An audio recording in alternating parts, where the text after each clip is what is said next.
Welcome, everyone, to day 15 of the Blueprint for Peace for Humanity, a production of the Keshe Foundation Spaceship Institute. This is the morning session for Tuesday, July 25th, 2017. And once again, we're honored to have the presence of Mr. Keshe with us today. I think he's raring to go on the main line there. Are you ready, Mr. Keshe? Yes, good morning, good day to you as usual, whenever you listen to these knowledge seekers and the peace movement. I would like to thank you for whatever you're doing and the things you've done to bring this forward. You got to understand something very interesting is coming up. I have to bring this out because it's important for us. We see Mr. Dirk Loressens very active in the background, writing to. We've been informed to the Universal House of Justice and doing all sorts of things trying to damage. Now I open a file about Mr. Loressens that you all know this character very well, because we have to bury this for good. I'll give you a knowledge as an intelligence is part of the intelligence. It's been something which, as I have told you before, is needed for peace.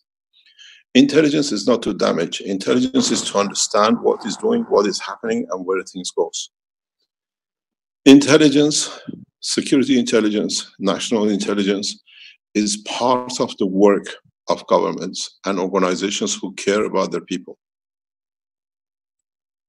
I explained to you in the past that in my business life, I used to be heavily involved with the Northern Ireland peace, with Iranian peace program, and so many other things in the background which created peace condition. In the process of intelligence gathering, in the process of finding out what's happening and working with the high-level intelligence organizations, we came to understand a lot. And what I tell you, I have it in writing as reports to like British government, security services, to CIA and the rest. In 1990s, when we started a peace process with Northern Ireland, and when it was agreed that a move will be made and will succeed, we start looking how some of these organizations finance themselves, how they get financed. In the process, we came to understand a lot of financing comes through drugs, through illicit businesses, and then transferred into diamonds. And the diamonds through Antwerp is shipped back into Africa and then into wherever it goes for supply.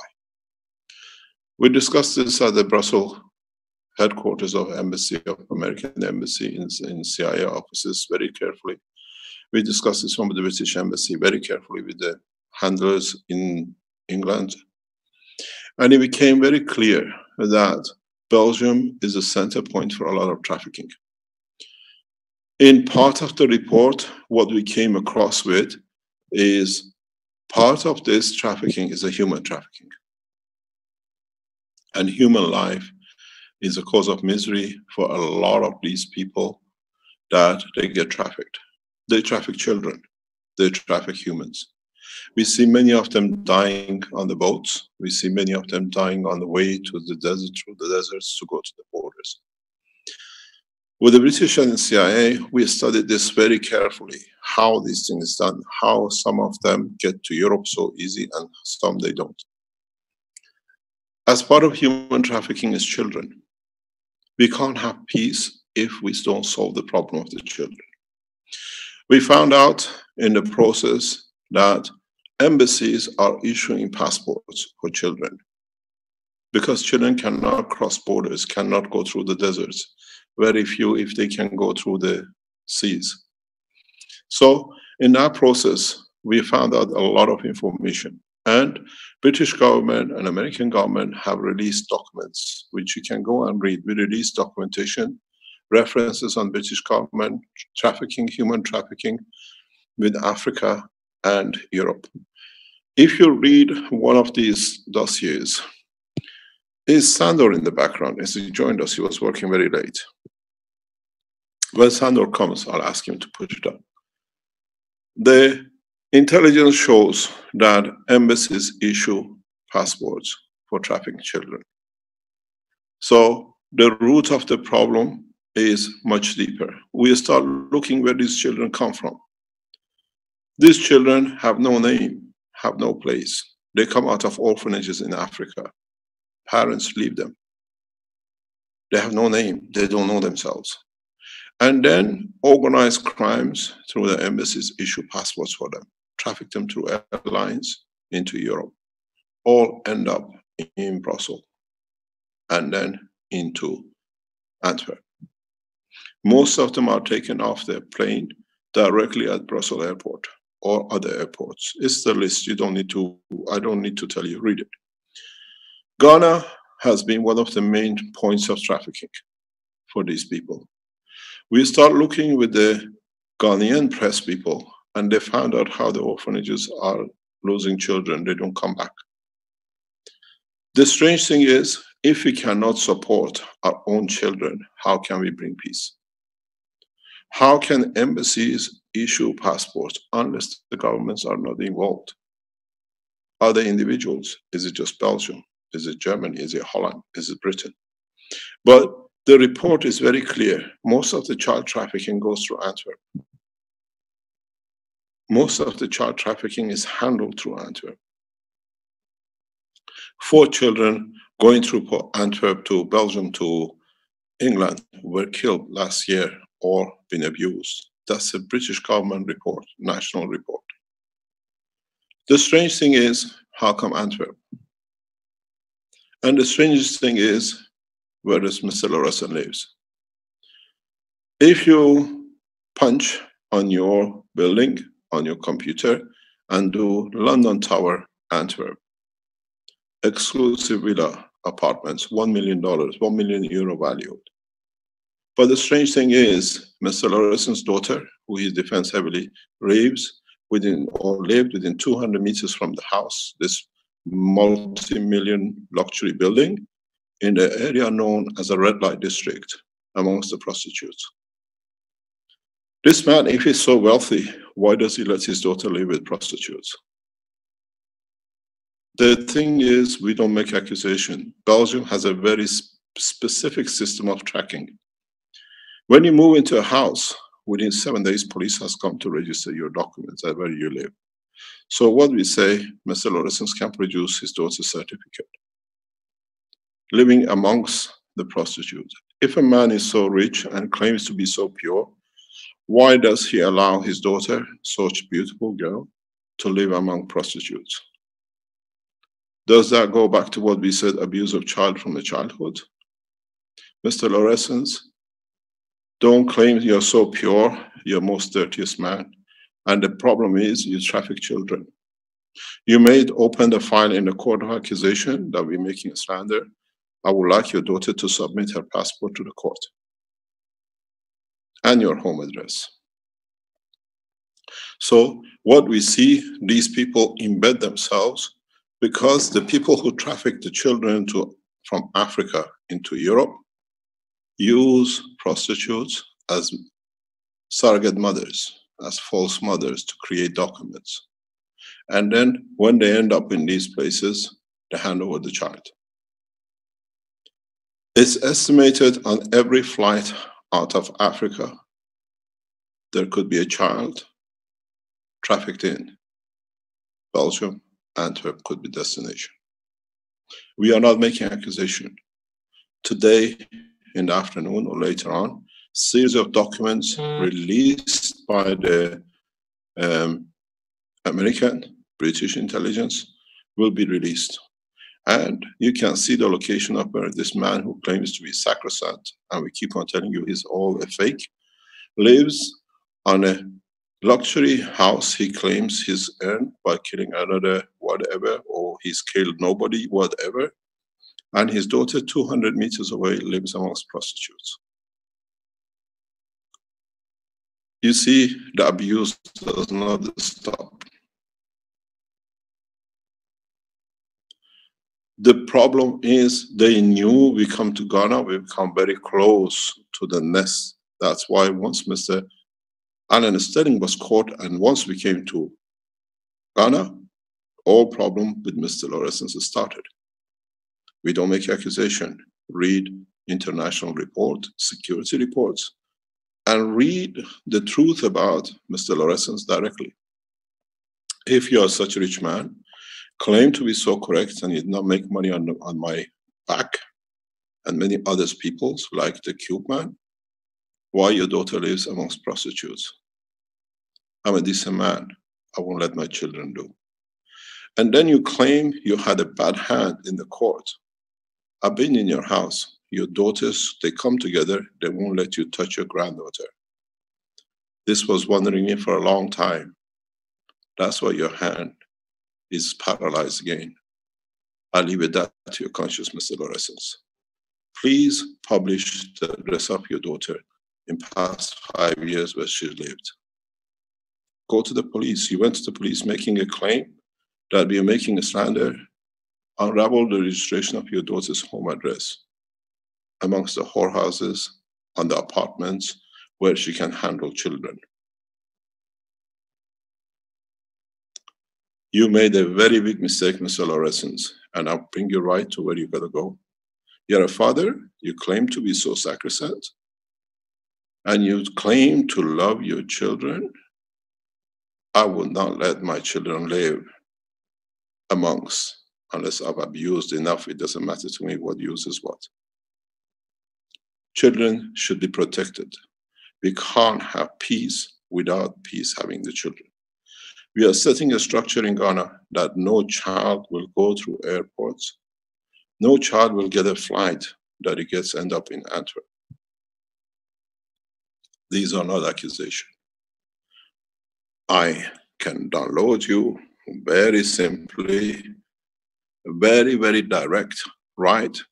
Human trafficking, United Kingdom, 2015 report. To Belgium, Ghana, Antwerp. Read it. Ghana is one of the most lucrative places for Mr. Lorenz. That's why he's shouting and crying and lying to everywhere. Mr. Lorenz, you published a lot about me. Can you go to the police station and ask for registration of the address of your daughter? And then please bring out the addresses of the red light district.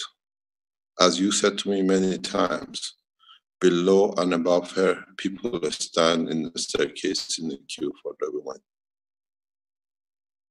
That's your own word. You're so dignified to live in a house of what you call €500,000, €1 million out of my back, out of another scientist, another inventor, and you let your daughter to be touched, to be used, to be whatever, going up and down the stairs, men queuing for other prostitutes. You have no respect for humanity. Open these in the court. You thought you were very clever, but you forgot one thing: you're a child abuser. Your shouting became more when we got Alan Sterling, which was abusing children, and now he's spending a life sentence. And you start shouting more when you heard we had come to Ghana, because now you lost your customer, now you're losing your supplier.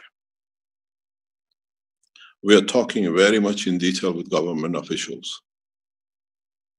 You are, and you have shown, you have no respect for your own child, as we said from the beginning.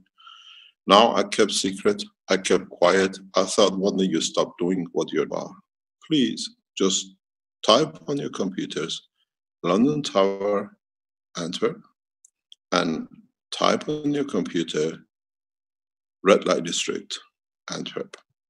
Less than 5 minutes farther from a daughter, and claiming to be sacrosanct.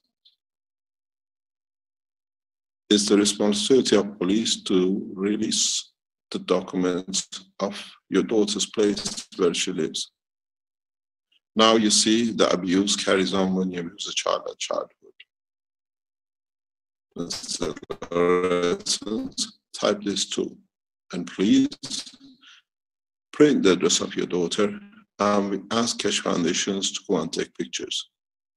House, a woman so beautiful, to be living in a staircase where up and down, as you said, there are queue of people waiting to go in for women. Or you forgot to say something more, where the queue is somewhere else too. I asked the police to open investigation on all your assets, even your past marriage. It came from the other activities. That's why you left home, to cover your business, illegal activities. You thought you're very clean? I tell you one thing, I'm ashamed even to come across a man like you who let his daughter and other children to be abused and then put them in. They say, an old say, it says, once you used a handkerchief, what do you care what other people do with it? I wonder, is that handkerchief your daughter? We have to protect the children. One of the main jobs of the new Keshe Foundation Earth Council is to protect children, is to make sure we make facilities that no one let children go. This is part of the program we are working on. We are working on the establishment of the World Bank that we pay to poor first, that they don't give their children into orphanages, that with the new birth certificates appear in embassies and then in nations, other places. It is important for us to protect our children. It's poor. It is important that we don't allow poor to give their children, have mercy on his own daughter, and let them out, put them in places where he knows, and he's very proud that telling me there are queues when you go there. Most probably he goes to check what children have come in. Prostitution and child trafficking from Africa go hand in hand. We are working to make a petition in the United Nations that no child without full detail can fly out, even if it means DNA check, across the planet anymore. It's going to cost a lot. A lot of governments object to it, but we're going to start nation by nation. Mr. Lawrence, respond. The only response you have, we don't ask anything else. Go to the police, you made a claim that we made slander, produce your daughter's place of residence in past 10 years.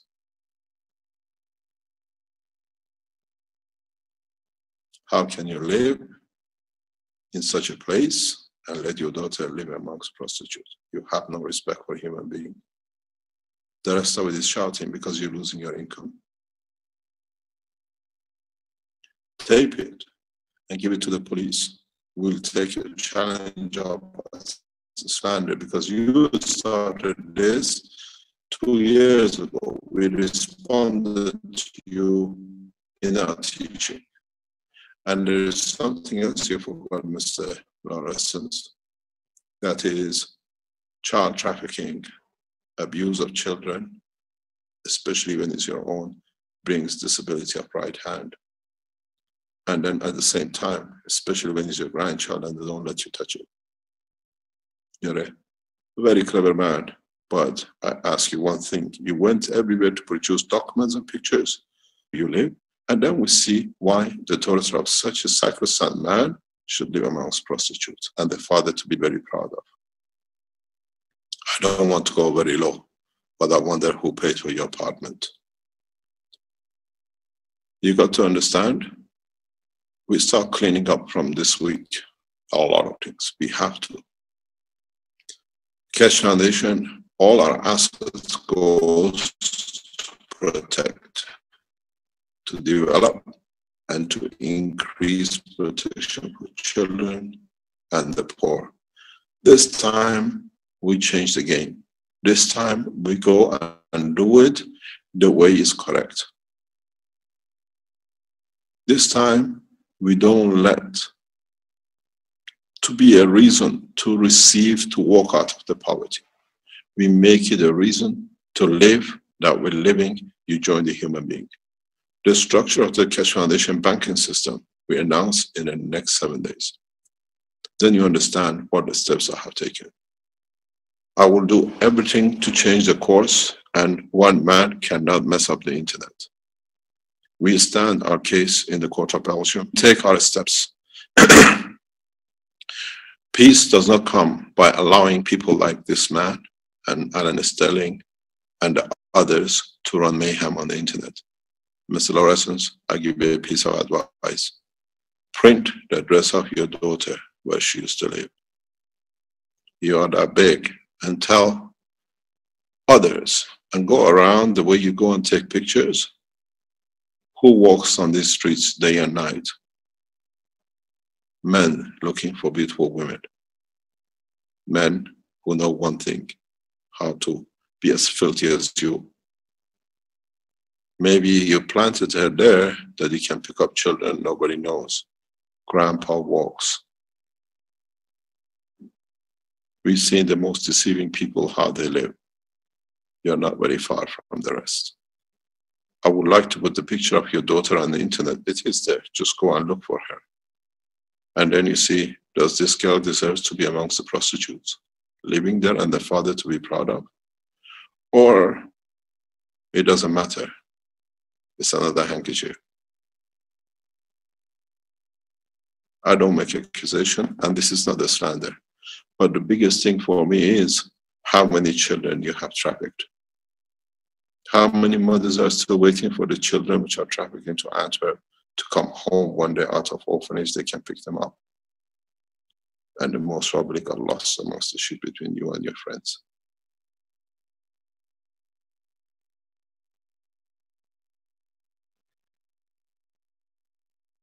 It is dirt which has to be washed. And you're the dirtiest man I've ever known. Earlier, the human race washed you out of the face. Back into a prison is the best place for you. Do you want me to publish the face of your daughter? Do you want me to get to the police to release the place she wants to live? Write more, Mr. Lawrence, and I want your family to fully be checked out. We ask for it. You take us to slander, I'll bring your family into the court, one by one. Your wife, your children, and we'll see who's abused what. I walked the Belgian government into the court. Now I walk you into the court. I wanted you to walk in. I was waiting for you to make a case. This is the way it works. Why should I pay the legal cost? You pay. And don't forget, we are literally going for all the things you were stolen from everyone. Even your home of your wife, because it came from a stolen from another man. Crime has no backdate, sir. I go and I was waiting for you, and I'm waiting for the police to open that report you made the slander. I bring every single one of your children and the rest of the Belgian people who are against you on the table. We'll see how far you go. Why do you protect child abusers unless you're not one? I put your children into coma, into what do you call it? Condition that you call it. You can hypnotize, and we'll see what comes out. Even yourself. Stop abusing children. Children are sacrosanct. Mr. Lawrence, we give you 7 days to publish the residence of your daughter on the internet for past, let's say, 10 years. And if the address of the whorehouses of Belgium does not come out, I walk into the police station and hand myself over for whatever reason you want to accuse me of. Or was the hand went bad again after I fixed it when the grandchild walked into the house? You can't keep your hands off young girls, can you, sir? This is what Alan Sterling wrote in his memoir, what he typed and what he mentioned. Do not leave me with a child less than 6 months old. My hand goes places. There should be always somebody available and present watching my hand. This is writing of Alan Sterling, sir. And you supported him. I wonder why that hand is shaking. I protect your grandchildren because you couldn't protect them. You abused them. I protect the rest of your family from your hands. Now, please, do one favor. We have to take you out of the circulation of child abuse. We have to take you into prison, that you don't traffic children anymore. And we open the folders and the files of orphanages in Africa which they give children to the embassies, to the prostitutes to be trafficked to Antwerp, that you can pick up. Now, no one knew. Now we opened it. And I'll tell you how I know. I worked with the secret services for trafficking. And you know very well, I've told you many times. And I don't claim, I have all the documents to show it. Making peace in Northern Ireland brought me a misery for life. How we found out children are getting trafficked. We thought we looked for the diamonds which are hidden in the banks and then becomes drug money, but we found the diamonds of life, the children, becoming part of it. One of the reasons we entered diamond bourse as a diamond dealers was to find out the extent of the filth, and always children were around it. If you go to Antwerp, diamond bourse, stand your back to the central station and look down the road, you'll see one thing. All the blacks who traffic children end up in that area. And Mr. Lorescence lives less than 200 meters away from them. He has positioned himself that he can handle all the prostitutes and he can handle the child trafficked. You are Belgians. Many supporters of Keshe Foundation live in Antwerp. Please walk 5 minutes to the left. You end up in the land when all the blacks and all the prostitutes live. And walk to the right. 5 minutes is where all the prostitutes work. And Mr. Lorescence has positioned himself perfectly in the right place, and his daughter. Mr. Lorescence, people like you should not exist. You are mistakes of the creation. Write more, and we reveal more.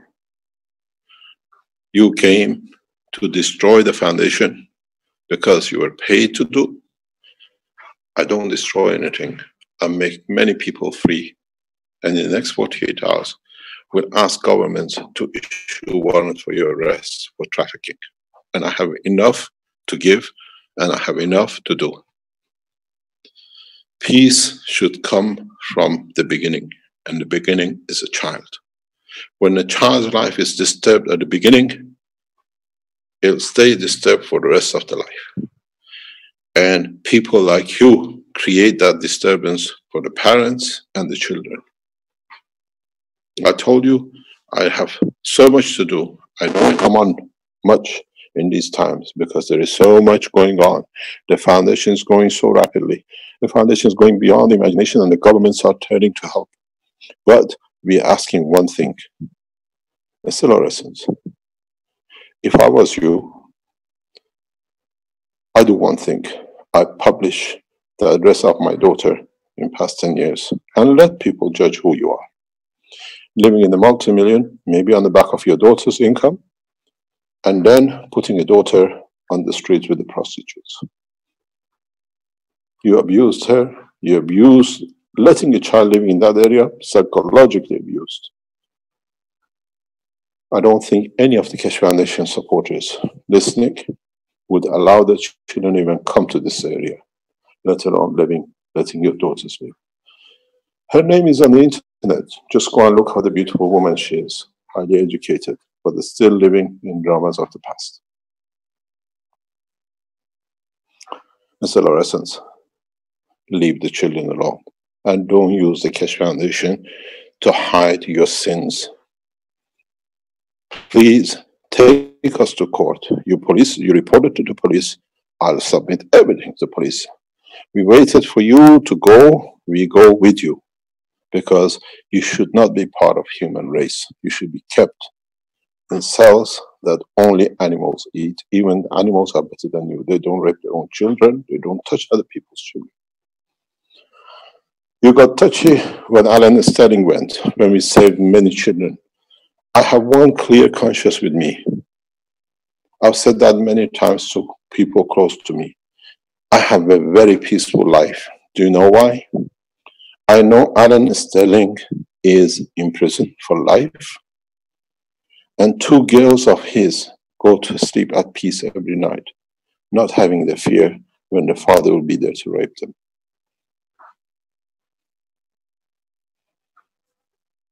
Your daughters have the same fear and your grandchildren. Please publish.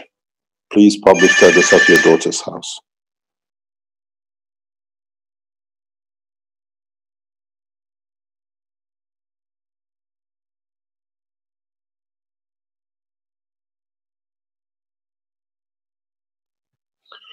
Sorry about this. As I said, we are very busy with a lot of things going on. We are out to save many, many children from now on, because there is one thing we have to do. We have to put things right from the beginning. It's no use mending the wall when the foundation is wrong. You will hear in next coming weeks how the Keshe Foundation, all assets of the Keshe Foundation, go to change the position from poverty and they're up. I'll explain to you on Monday. Hopefully we manage to do everything in the banking system that we can announce it on Monday. When we announce the establishment of the one nation, one race, one planet, one government, which comes into operation from the second, we have to have the banking and the legal system around it. And this is why I'm not so much with you in the teaching. I'll leave you to let the world leaders know the change is coming. I do the others, which I'm better. I hope I'm better than many other ways that have the position to do, to make the foundation for the big change. For a change that no one can abuse the others and go and destroy the others. This is the character assassination which they're trying to do, not the technology. Because this way they can carry on with their abuse. Protect your children. Children are the jewels and crown of humanity. But if we damage the jewel at the beginning, we cannot make a diamond beautiful at the end of it. Mr. Lawrence, I'll give you 48 hours. Go to the police station, publish the address of your daughter's house in past 10 years, and if the address within the center of the whorehouses of Belgium, where day and night hundreds of thousands of prostitutes walk and thousands of men are there to abuse them, I'll walk into Belgium tomorrow morning. And if not, you hand yourself over and then put your hand in the pocket. Don't go into the court and say, my hand is worse, this is what is done. Your hand is worse because your daughters don't let you touch your granddaughter. I've been there, I watched it. I watched 20 times why these two daughters watch this little girl so carefully, and she never comes to you because you abuse. Your hand cannot be held. Alan Sterling has clearly defined in his video, I need people to witness me because my hand does not go where to go with the children. Sorry about this. I have to go to a very important meeting. We have so much good news for the foundation and development of the foundation. But please concentrate African nations. We have to support them, that we bring African nations out of poverty, that they don't give children to orphanages, mothers can feed their children, that we stop the child trafficking, that with it we stop human trafficking, we give value for the life of Africans and the rest of us, then we can have peace. Our foundation, which is our children, are not at peace. How can the community be at peace? Thank you very much. I tried to come in yesterday, I couldn't. The whole day I was busy with so much. But it's good because we're setting the structure for the future. We're setting a structure that no one needs money to live, that lives a comfortable life, that with it does not allow other people to abuse from the beginning. This is all my time is going. People who are around me, they know. I'm spending so much time in a way with governments and others to establish the change at the foundation, at the root, which is our children, which is the poverty. Every time you want to have money, if you don't, you can't eat, you have to sell your body. You have to do something to eat. From now on, we give all the resources of Keshe Foundation goes to these purposes. I started with Africa. I have committed Keshe Foundation to Africa. We've brought a lot of work here to give from the profit to the children, to the families, that we don't ask them to pay back. My principle is, if they have to pay back, they have to lie. If they have to pay money back, they have to find a way to cheat. I give them freely and I leave it to them to put back into the society. A few might abuse, but a lot will respond. When you can take a man out of hunger, you can bring him dignity. And this is our job as Keshe Foundation. We cannot change a society if we do not change the foundation. Money should be free to everyone, that they can have the basic of life. And then you let them, you ask them to put it back in. We give you the freedom. You don't have to worry about the hunger. You don't have to worry to sleep on the street. You don't have to worry if your child will have food to eat. We provide. The banking system of Keshe Foundation will be a free banking, but everybody knows they have to put something back in when they can. I provide out of all the profit of the foundation into this purpose.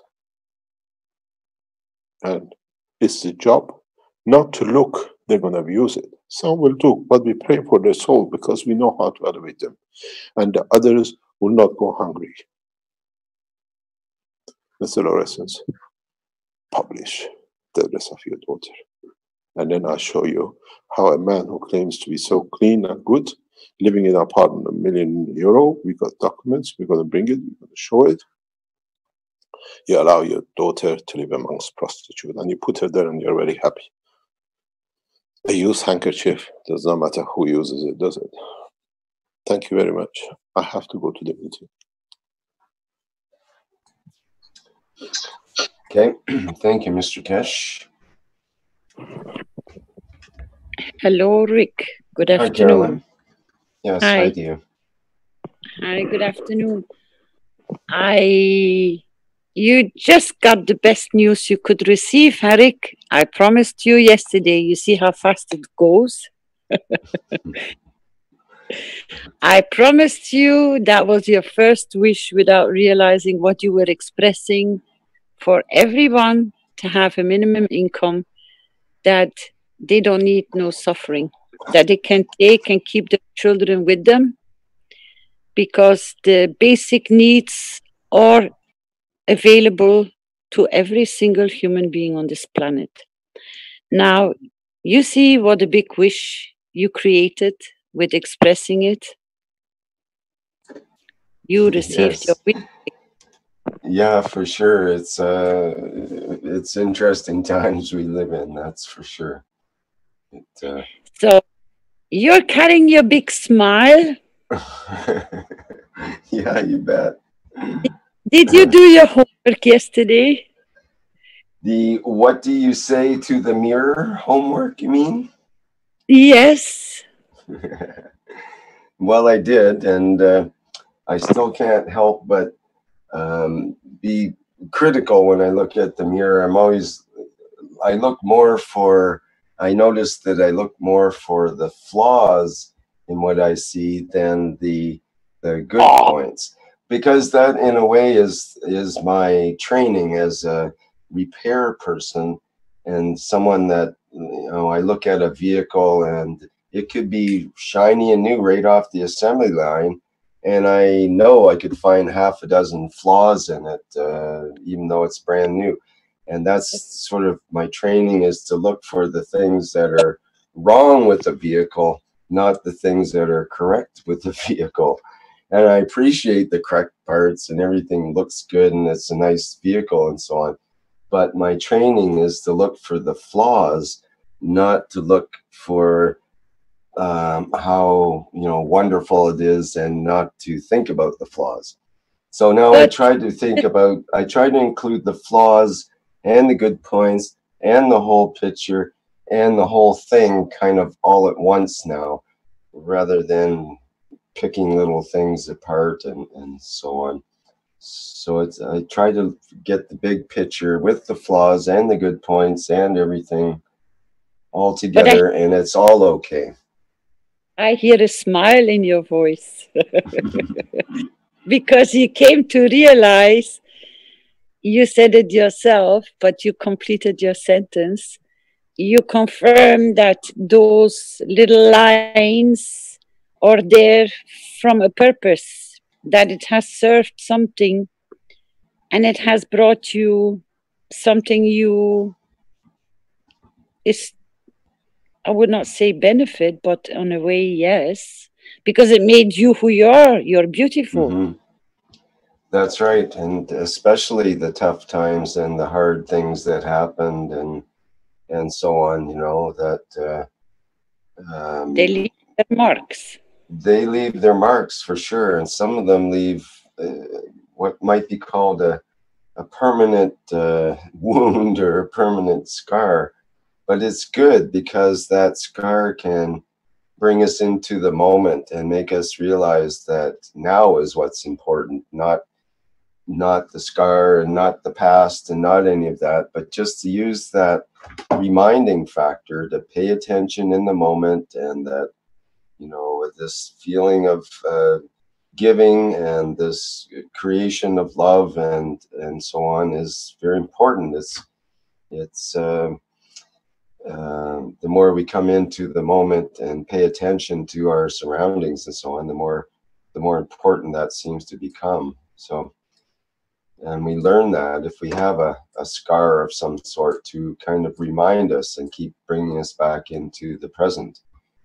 I mean, even sorry, go ahead. Then I am so happy, Rick, because I brought a smile to your face. I brought already 2 smiles on your face. The first one is your confirmation of your wish to have the banking system in place to provide every single human being on this planet to have an income, at least the basic income that they don't need to worry. So thank you, Rick. Secondly, that you did your homework, which is very unusual for the Keshe Foundation to have a homework. And you made the connection so clear and so beautiful. That's why I picked you out as first, because I know you're very analyzing why and how you do things. You're very aware of yourself. You're very present, and I appreciate it. And I know for sure that you cannot stand injustice. That's for sure. Your heart just goes exploding. You go with all your tools possible in your meanings to stand up against injustice. And I do appreciate that. That counts the same for a lot of our knowledge seekers, especially the ones which are there from the beginning. You can sometimes hear their voices raising because they really cannot stand injustice. Doesn't matter from which corner or from which end it's coming. They increase their voice level. I do some too, because even Mr. Keshe does. Because the only thing that we are trying to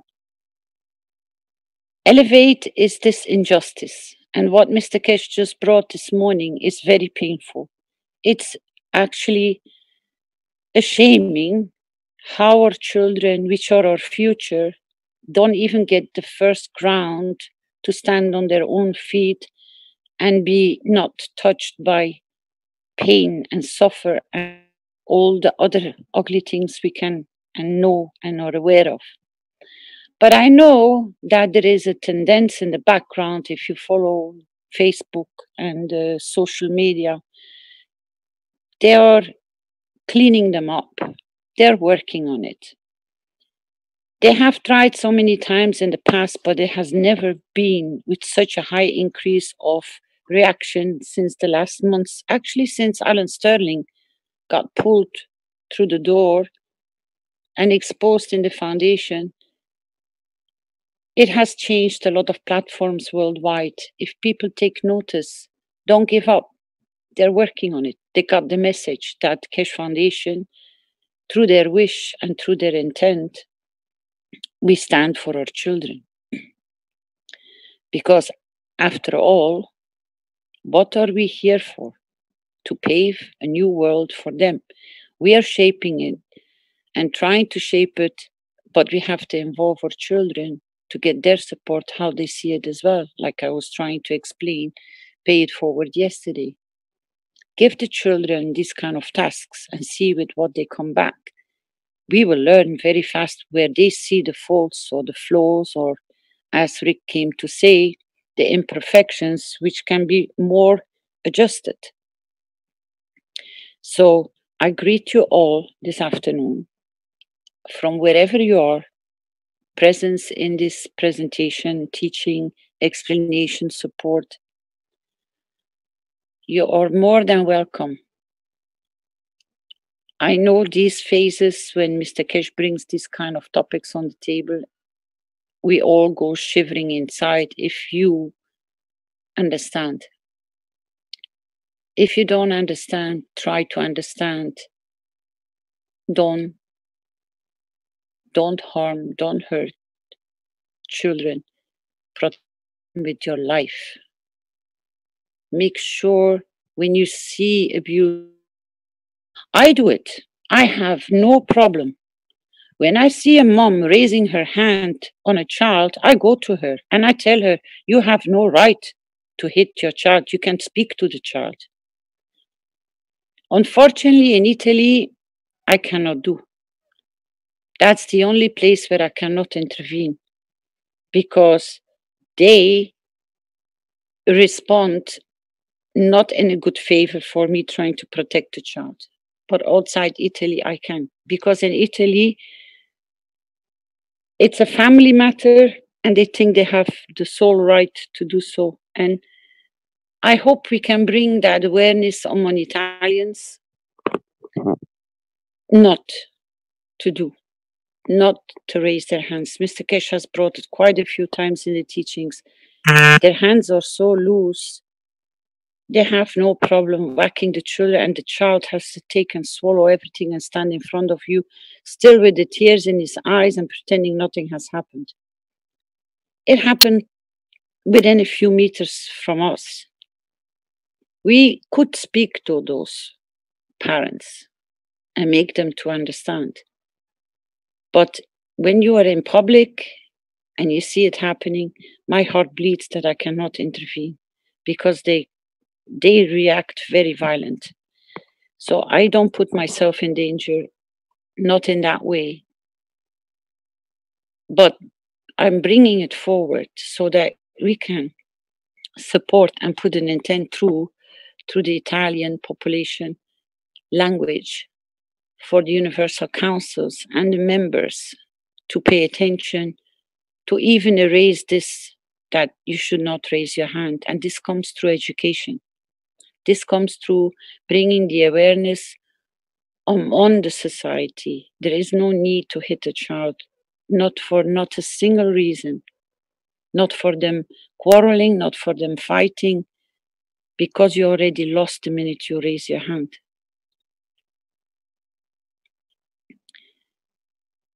We were very badly insulted at the beginning. We were dealing with Alan Sterling, and a lot of our members, they went sick in the stomach beyond. I kept on repeating and reposting. I said, if we as foundation, with this kind of knowledge and with our intent and the path we want to go, if we don't stand up for our children, who's going to do it? Because nobody else has done it before. There are a lot of groups which are working for children protection, but the government is not moving in that direction because they can make that big change. So if we can pay attention in our 1 minute silence to go in that direction, that children should not be harmed, we already changed the fields for the souls through their physicality, not react in such a violent way towards such a tiny little thing, which is a child. The same counts for the animal world. We have no right to harm them. We have no right to hurt them. There is no room for hurting and harming once you understand. So please, please stay in the path of awareness, making everybody aware to bring them on board, because your direction of your energy and your intent will change the path. We are already changing the path, as I just confirmed to you. I said, Rick, in the next few days, you will receive a very big news. This morning, it's already on the table. That's how fast wishes are working. Because Rick really explained into detail the purpose of the wish, for what it will serve, and why it's so needed. And the structure is already getting unfolding in front of you. So if you have any other pivot points, which are so important as making sure everybody has a basic income, please step forward, share them as a wish with us, so we can make it reality all together. But if you don't express your wish, we cannot work with it. We cannot materialize it. We cannot send the packed energy for it to go and grow, for as a gift to return to whoever it was supposed to belong to. So I don't mind if you knowledge seekers have wishes in your mind, come across them in the last few weeks, lingering in your head, but not could be expressed. Please step forward and express your wish. We all, as souls, will take care, because the wish will be revealed through your voice and your intent. Is there somebody who can step forward with his first wish, please?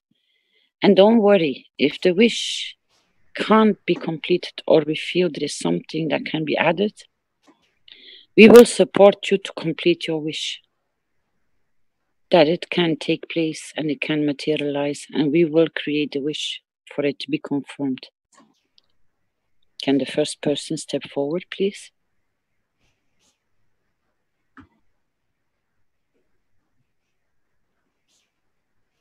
Maybe just before that, I'd just like to say that my wish was reconfirmed today, you might say, as I was in the cafe and just talking briefly with the girl behind the counter. And she has 3 jobs that she goes to from 6 in the morning till late at night to work, and just for, basic survival. And I'm thinking, this is outrageous. And I just made this inner wish and gave from my soul that this too will pass, and we're entering into a new age where young people won't have to do this in order to just for basic survival. Instead, they'll be following their passion and following their wish to help others and to help the planet and so on, which all of them have. Anyway, I just wanted to put that in, that I've really felt that today, and it went out as a confirmation of that wish, let's say.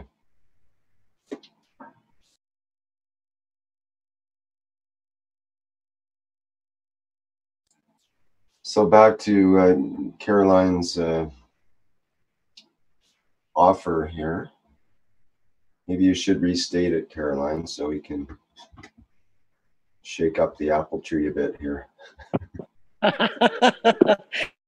I think people are shy, but they should not be, because they are already unfolding in their head. It's just these nerves to bring it forward into public. But there should be no hesitation. As we received a confirmation this morning, have you stood still of the impact of Mr. Keshe's words?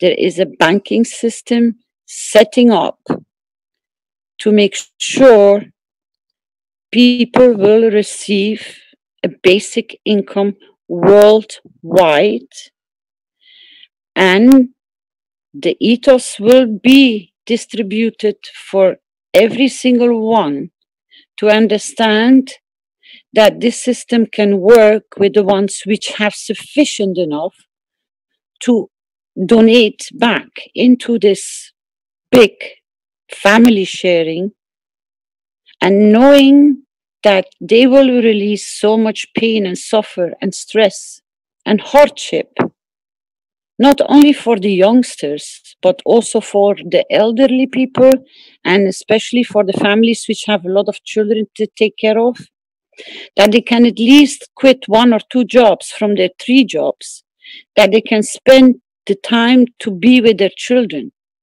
that they can take part of the responsibility back, which now the society has made sure they cannot have. Can you imagine a young girl working 3 shifts, just having enough, and now she's going to go and get married, and automatically they want to start a family? How on earth do you manage children with this kind of combination? How on earth? This is where the explanation came in the kids' workshop, that that person had 20, 25 children on his guard because they are street children, because they're called street children, because the parents are out working, doing their jobs, and there's nobody to take care of them. They're walking with a key around their neck that they come home alone. The food is somewhere, they have to warm it up themselves, or they have to eat it cold, but they are abandoned, they're on their own. This is the whole structure which will change. This is the beauty, to take back our children and educate themselves. I don't know how many people have seen that movie. And the title is The Hand That Rocks the Cradle, Rocks the World. Do you understand this meaning? The hand that rocks the cradle, which is the crib where your baby is lying in, rocks the world. Which means if you rock the cradle where your children are in, you nourish them and you bring them up with the best of your abilities. If you can't keep the hand on the cradle, as for so many families is a fact, then other people bring your children up the way they want. So you're no longer in charge of to create the destination of your children. You can't shape their world because you're not connected with them. So parents, I'm not speaking only mothers, no way. Because when you have children, you carry the full responsibility with 2.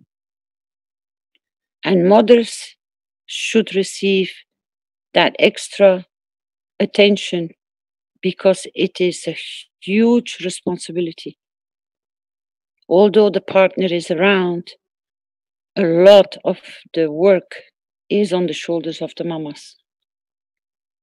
And even the firstborns, because they share with the mama, if they're girls, to take care of the little ones.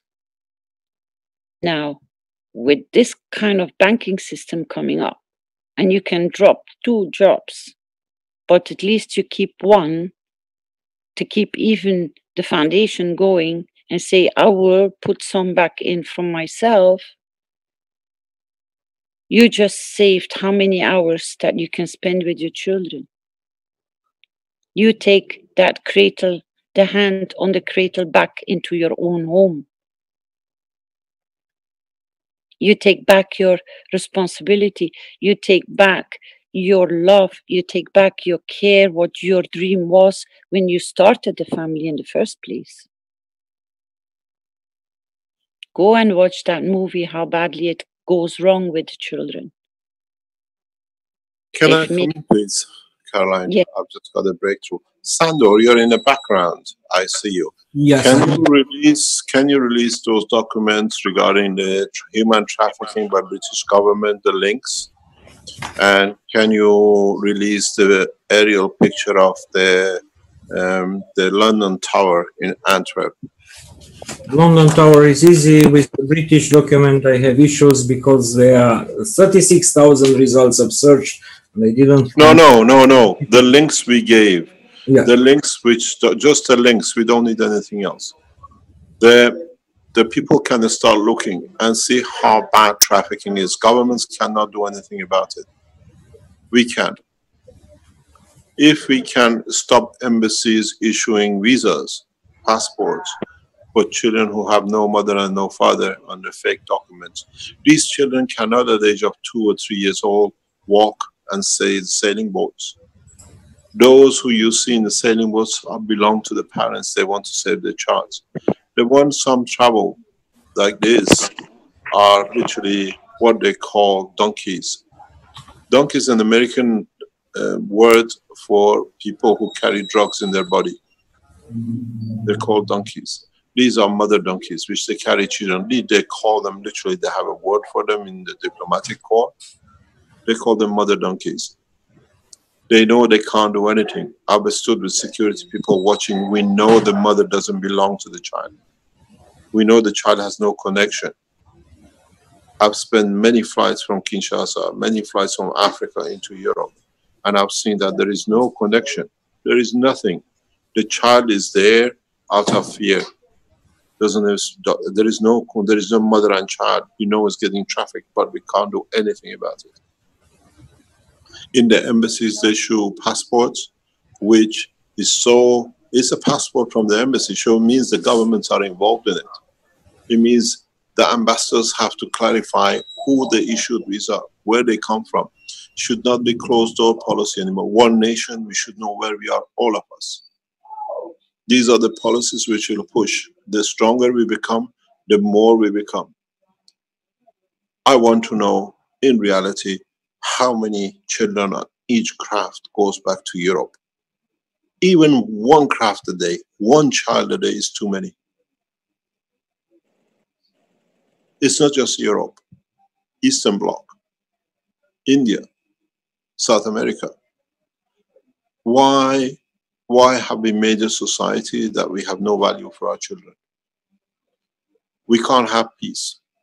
These children become adults, which they are not at peace. Then how can we have a society of peace? This cannot be.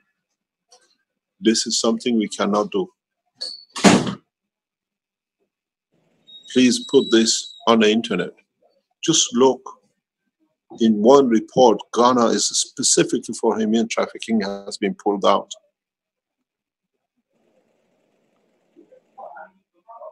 If you can share the screen, put these, just the links, read them and start looking for these documents.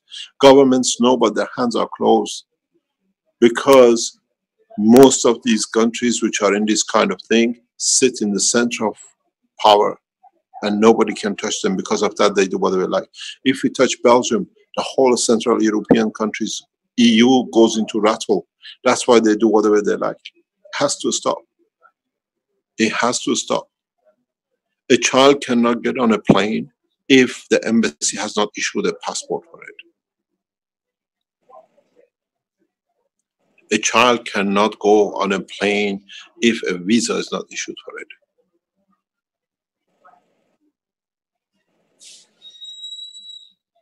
A woman is an adult, she can decide, but why about the children? It's estimated by United Nations.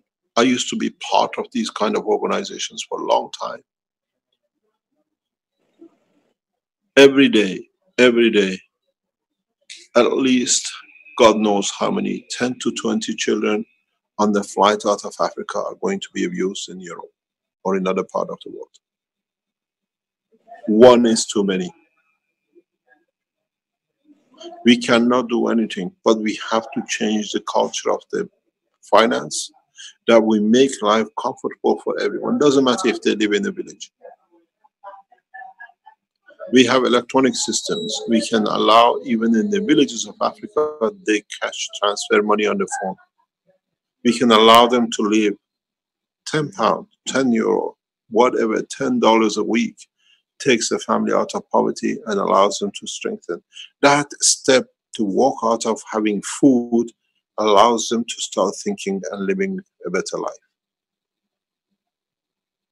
We have the opportunity. And all the Keshe Foundation resources, as we develop, as we make profit, it goes that way. The Keshe Foundation banking is not for the rich. The Keshe Foundation banking is to bring men out of poverty. We're making, this is a problem at the moment we are looking at. People can just walk in with a piece of paper, World Peace Treaty. They sign in with their name. The bank will give them the money. And it's very clear. We tell them, if you take, somebody else goes hungry. In Africa, people are very fair. They're not greedy. Hungry people share food with each other because they know one day is needed. The family kingdom in Africa is deep-rooted. Family kingdom means when one works, it feeds the other.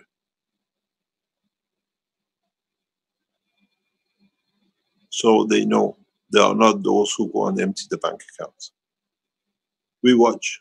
Gradually we teach. It's always there. You don't have to come and take so much. One day it's not going to be there. The first days they'll take some. They come and more. And then they see it's there every day.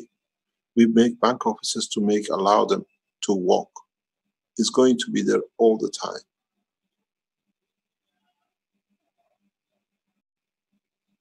This is what I said. I changed the finances of governments in arms into looking after the people. And this is the beginning. We are meeting with bankers. We are meeting with officials. We are meeting with every possible way to put everything right for humanity, especially in Africa. We are moving the headquarters of Keshe Foundation into Ghana, which means we pay taxes in Africa. All the Keshe Foundation factories, all the productions, what we do as manufacturing profit, which the share of the Keshe Foundation sits with it, will be used to spread across Africa. And then across India, across South America. We have established one center in each continent now. We are solid, we can work. Peru, Ghana, we have Italy, we have China, we have North America, in Arizona. We strengthen these to support the children of each continent. It's the responsibility of Earth Council's members to start coming up where it is, what we can do. We can educate, we can teach, we can bring back dignity back to humanity. I don't ask for donation because the foundation, through its operation, makes enough to pay.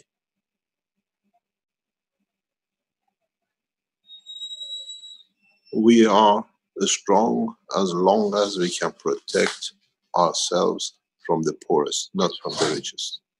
And this is where the problem comes.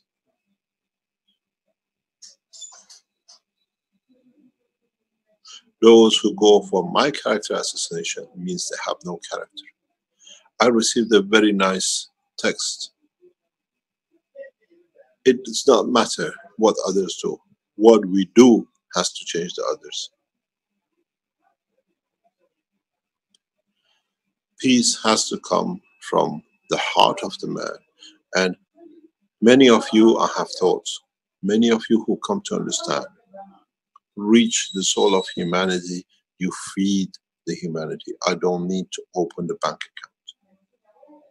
When a man walks and sees his neighbor gets hungry, he starts understanding the hunger comes from, because he receives energy from somebody else, from somewhere else which is unavailable to him.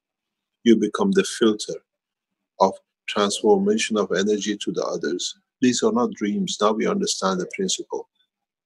How come we get energy from the sun? Why can't our souls become the sun? That's simple. We get our food, we get our light, we get our strength through the rays of a plasma we call the sun. Then we speak about our own soul, which is the sun itself. Now try to radiate, try to give from your soul, that it feeds the humanity. We don't need to open a bank, we open a bank of souls. It's not a dream, now we know the concept, now we understand the principle. Then abuses like fluorescence cannot exist. One man is terrorizing 7 billion people. One pedophile. One terrorist. He is nothing. He's terrorizing the whole world because he, as he said in the text today, he wants to be captured. He's dying for somebody to get him, but he cannot do. It's exactly what we saw with the Sterling and with the others. Catch me if you can. Let your soul catch you, Mr. Lorenz. You destroyed the life of your children and your grandchildren and many others. Your hand talks. And your daughter's place of living says.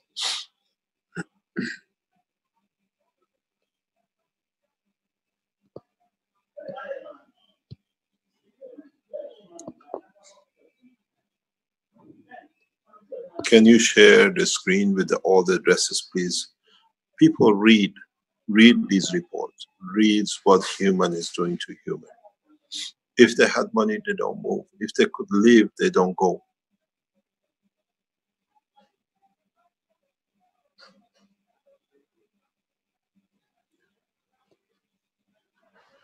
When I sat with a reporter of Times, and he said, Mr. Keshe, I've been there, 2 white women came and the children disappeared. Belgium is speaking.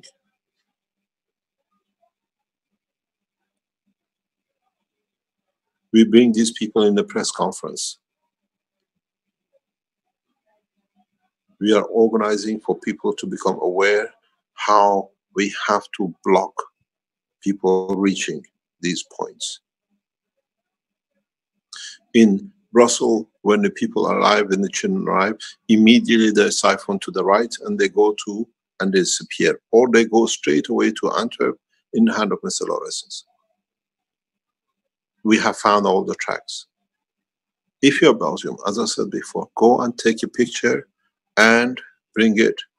The black people where they live near Diamond Bourse, the prostitutes, and you see they walk to the back of the one side, literally the Diamond Bourse is on either side of the road.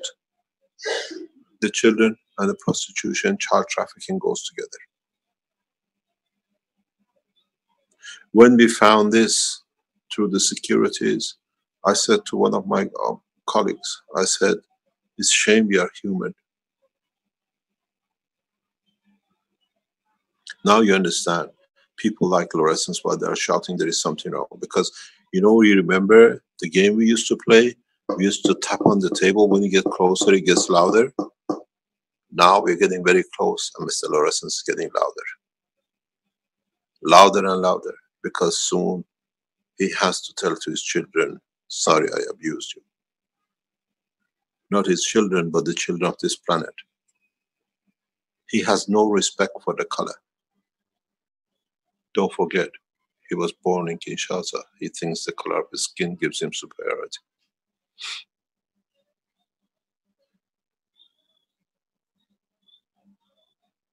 John, who poisoned me, the same. They're of the same blood.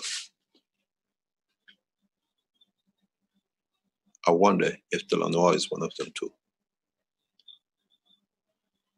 This is what I tell you. When you have abusers, the abuse carries on. The work of the peace is not writing to the embassies and the councils and the government. It comes in how we change. It comes in how we change things. I have to go into another meeting. I'll try to come back in, but please understand how, as one nation, we're going to change things. Thank you very much.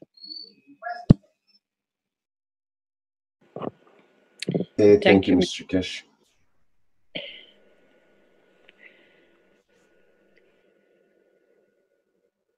We are the change. So, does anybody has a topic of a wish to come forward, please? Let me just say 1 second. The tower in the back, red, that's London Tower. And the triangle is the red light district. And look, he walks it. Thank you very much. You're welcome.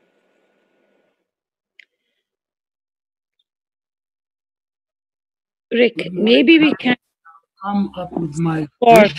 that one. Dr. Guata, good afternoon. It's morning. Oh, yeah, it's afternoon. Good afternoon to you. Thank you very much. Or good morning or good night. I do not know in which time frame you are or I am. It's all different. Yeah, it's afternoon, 12:23 my time. Ah, okay. Yeah. So my wish is that with the new banking system, first of all, my wish is that new banking system comes as soon as possible. And with its success, no child shall ever be trafficked. And my second wish is that the new banking system allows families worldwide to stay together and not to be separated due to lack of money. That's my wish, and my wish is my command. Thank you very much. I am present, Dr. Guata. Thank you very much, Caroline.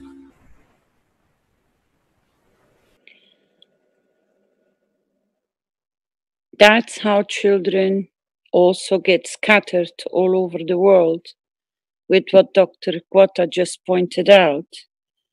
Children are getting handed over by certain families out of sheer necessity of surviving. They can't keep them with them. They put them up for adoption. Then they get into these wrong paths. So when the families can start in the wish of Dr. Guata to receive sufficient basic income, they can keep their children at home. Thank you, Dr. Guata. I am present in your wish. Thank you very much, Caroline.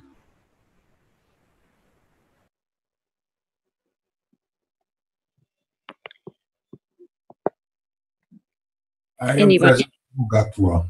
Here is Boris speaking from Brazil. Hello, Caroline. I wanted to speak a little bit about Brazil, if I can, because it's a very sad situation here. Can you express your wish, please, for Brazil? Thank you. Yes, my wish is for all the children of Brazil to elevate their soul, that they have peace and light in their life. Because, why I do that wish? Because I see a lot of injustice with the education of children here. They have a lot the way to treat children like many people treat dogs. So they have to obey the commands.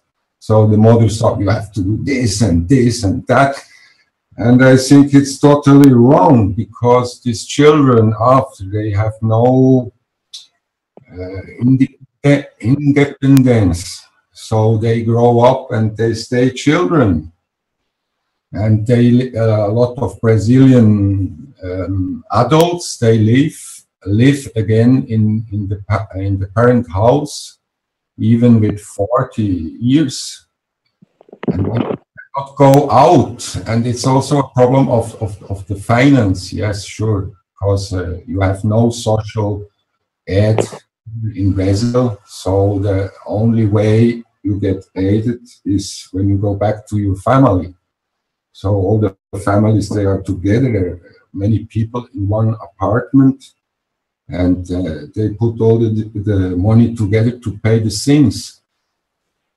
And I'm very glad, actually, that this new system, banking system, is coming. It's one of my older wish too. All my life, I was thinking that this money system we have is not correct. It's corrupt. It's using people. It's enslaving people. And I always was looking for other solution. And in my life, I always looked to not involve money, or less possible, and have more free time to make what I like to do. And I am a musician, so I like to talk, to play instrument, and come back to Brazil, it's the same thing you said in Italy. When I enter, when I see injustice, and I had a lot of aggressive discussion with the people because they get crazy when I react and say you don't have to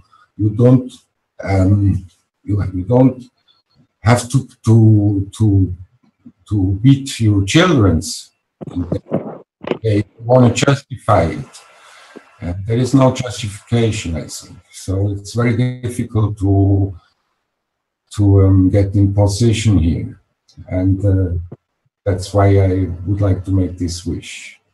And thank you very much for everything, Caroline, and Mr. Keshe, and everybody who's working in the background for everything you do. I love it. I'm always looking what's going on. I'm always present. Thanks very much. I am present in your wish. Thank you for bringing it forward. Thank you. And yes, the beauty is when you stop a parent in the action of hitting a child, you can see the realization within them, and they are only trying to defend, not to face the truth, which they just realize at the moment you step forward to stop them. That's why this hot-headed discussion starts, because at that moment you confront them, they stop, they know, they realize it. That's all what happens, the fury of realizing how wrong they are because they're stopped in their path. And don't stop, please, to stop parents hurting children, because they most probably have been brought up the same way. So if we stop each parent which raises his hand, we might stop a lot of parents in the future, because the new children will not receive the blows because the parents have understood that they are on a wrong path. So I do support it is, and it becomes like a double wish. Thank you. Yes, it is very interesting when I start to think why it's like this. Because Brazil was a colony and there was slave traffic, and slaves, they always had to obey. How you say? Obey. That's it. They always had to obey it. That's why they perhaps take that kind of behavior. Submission, yes. And it's especially with the black people. That's the thing also. The white people here, they are a little better. The black people are more children's. I even in my own house, I was really shocked when my girlfriend I was living with her 3 children, and she called a little boy of 4 years to get out of the clothes, and got in the shower to beat at him with the leather piece, what you use to have your trousers, the leather belt. Yes, that's it, the leather belt. And this is really shocking. If you imagine you're in this situation and you see that, and I react spontaneously, and I stopped everything. And today she don't beat any more her children. It was a success. And also I had neighbors. The mother and the father was beating at the child of 10 years. And I was very sad of the energy, everything here. It's really near me. I can hear everything and feel the energy. So I had not, there was no way to not react for me. I am a peaceful person. I always looking for peace. I cannot stay in justice also. And so it changed also. I could change them, even if they enter in discussion and they didn't like it, that I enter in their affairs. And it was really a big discussion. But now they are gently with me, and I see results that it's a little bit less heavy. So it's nice to see. Thank you for bringing the change and the interference. Don't hesitate. It feels even so awkward. You have to intervene. But if you can make them to stop in their path, it's nice for you to see the change afterwards. Thank you so much for sharing. I am present. We need it really. Thank you. Thank you. Somebody else? Yes. I have a wish. My name is Alper. I live in California, and my wish is rather simple. I wish everyone to wake up into their new day, opening their eyes, feeling the peace into their tummy, and waking up lively and gently into their lives, and taking care of themselves all day with peace, with the eyes of the peace is the key, is being themselves. Peace is the key, and every step of them they take, it will be more and more peace into themselves. All I can talk about a peace. This moment, this step the Keshe Foundation took is a big impact in me personally.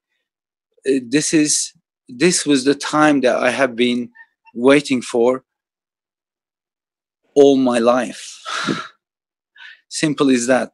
And it gave me the courage, gave me the knowledge and corresponding tools to be able to reach beyond myself and touch wherever I wanted to.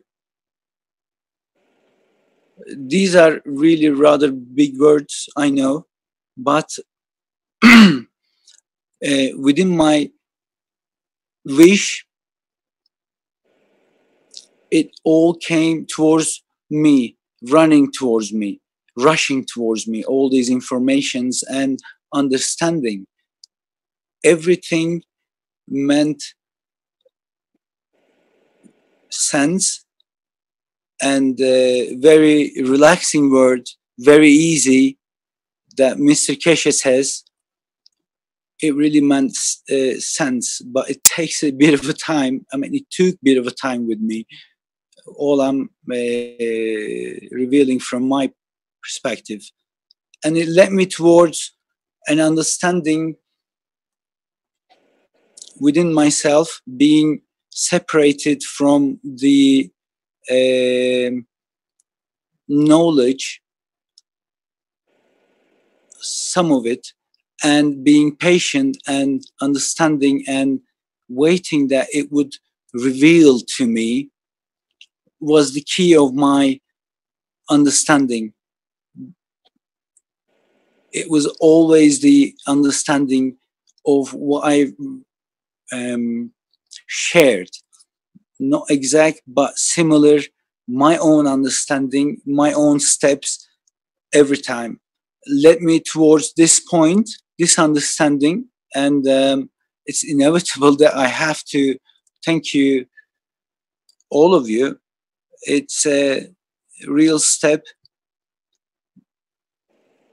Many of me speaking at the moment, as Mr. Keshe said, he loves the certain sort of mad people that they're being called in our science, but those people are loved ones that they can fluctuate within themselves to to be able to reach other people in order to help. That's the key of themselves. And by doing so, they try to balance, they try to get the common denominator of every moment. But it's rather a very rare occasion that they do sort of self-telling, being genuine. Very rare.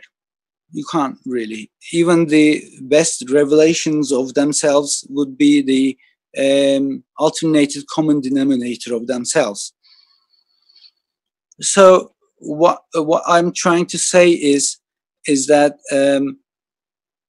is all genuine. Everything has given me with all these. My mouth is very dry. It's difficult.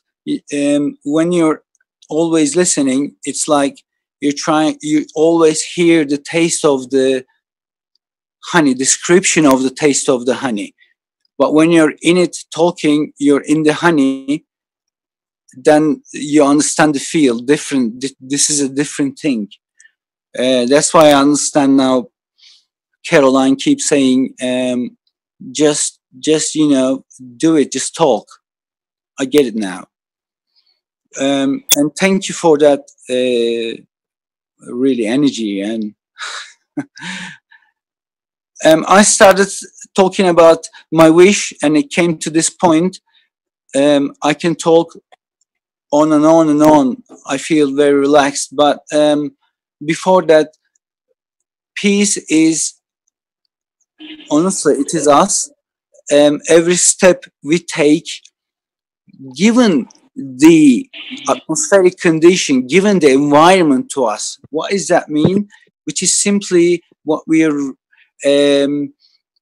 what you are at, and all your friends and everyone around you that gives you this environment, creates this environment. You're always in interaction with your friends, whether you realize or not.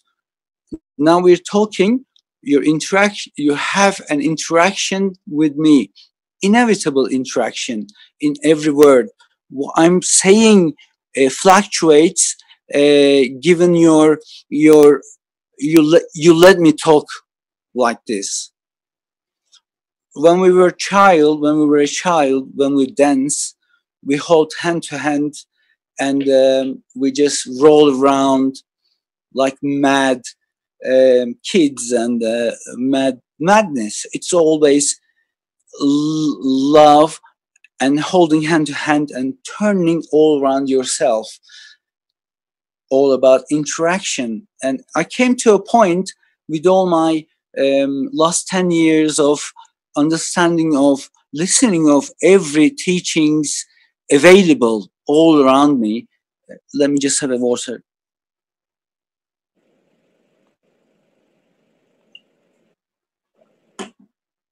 But that led me towards this point.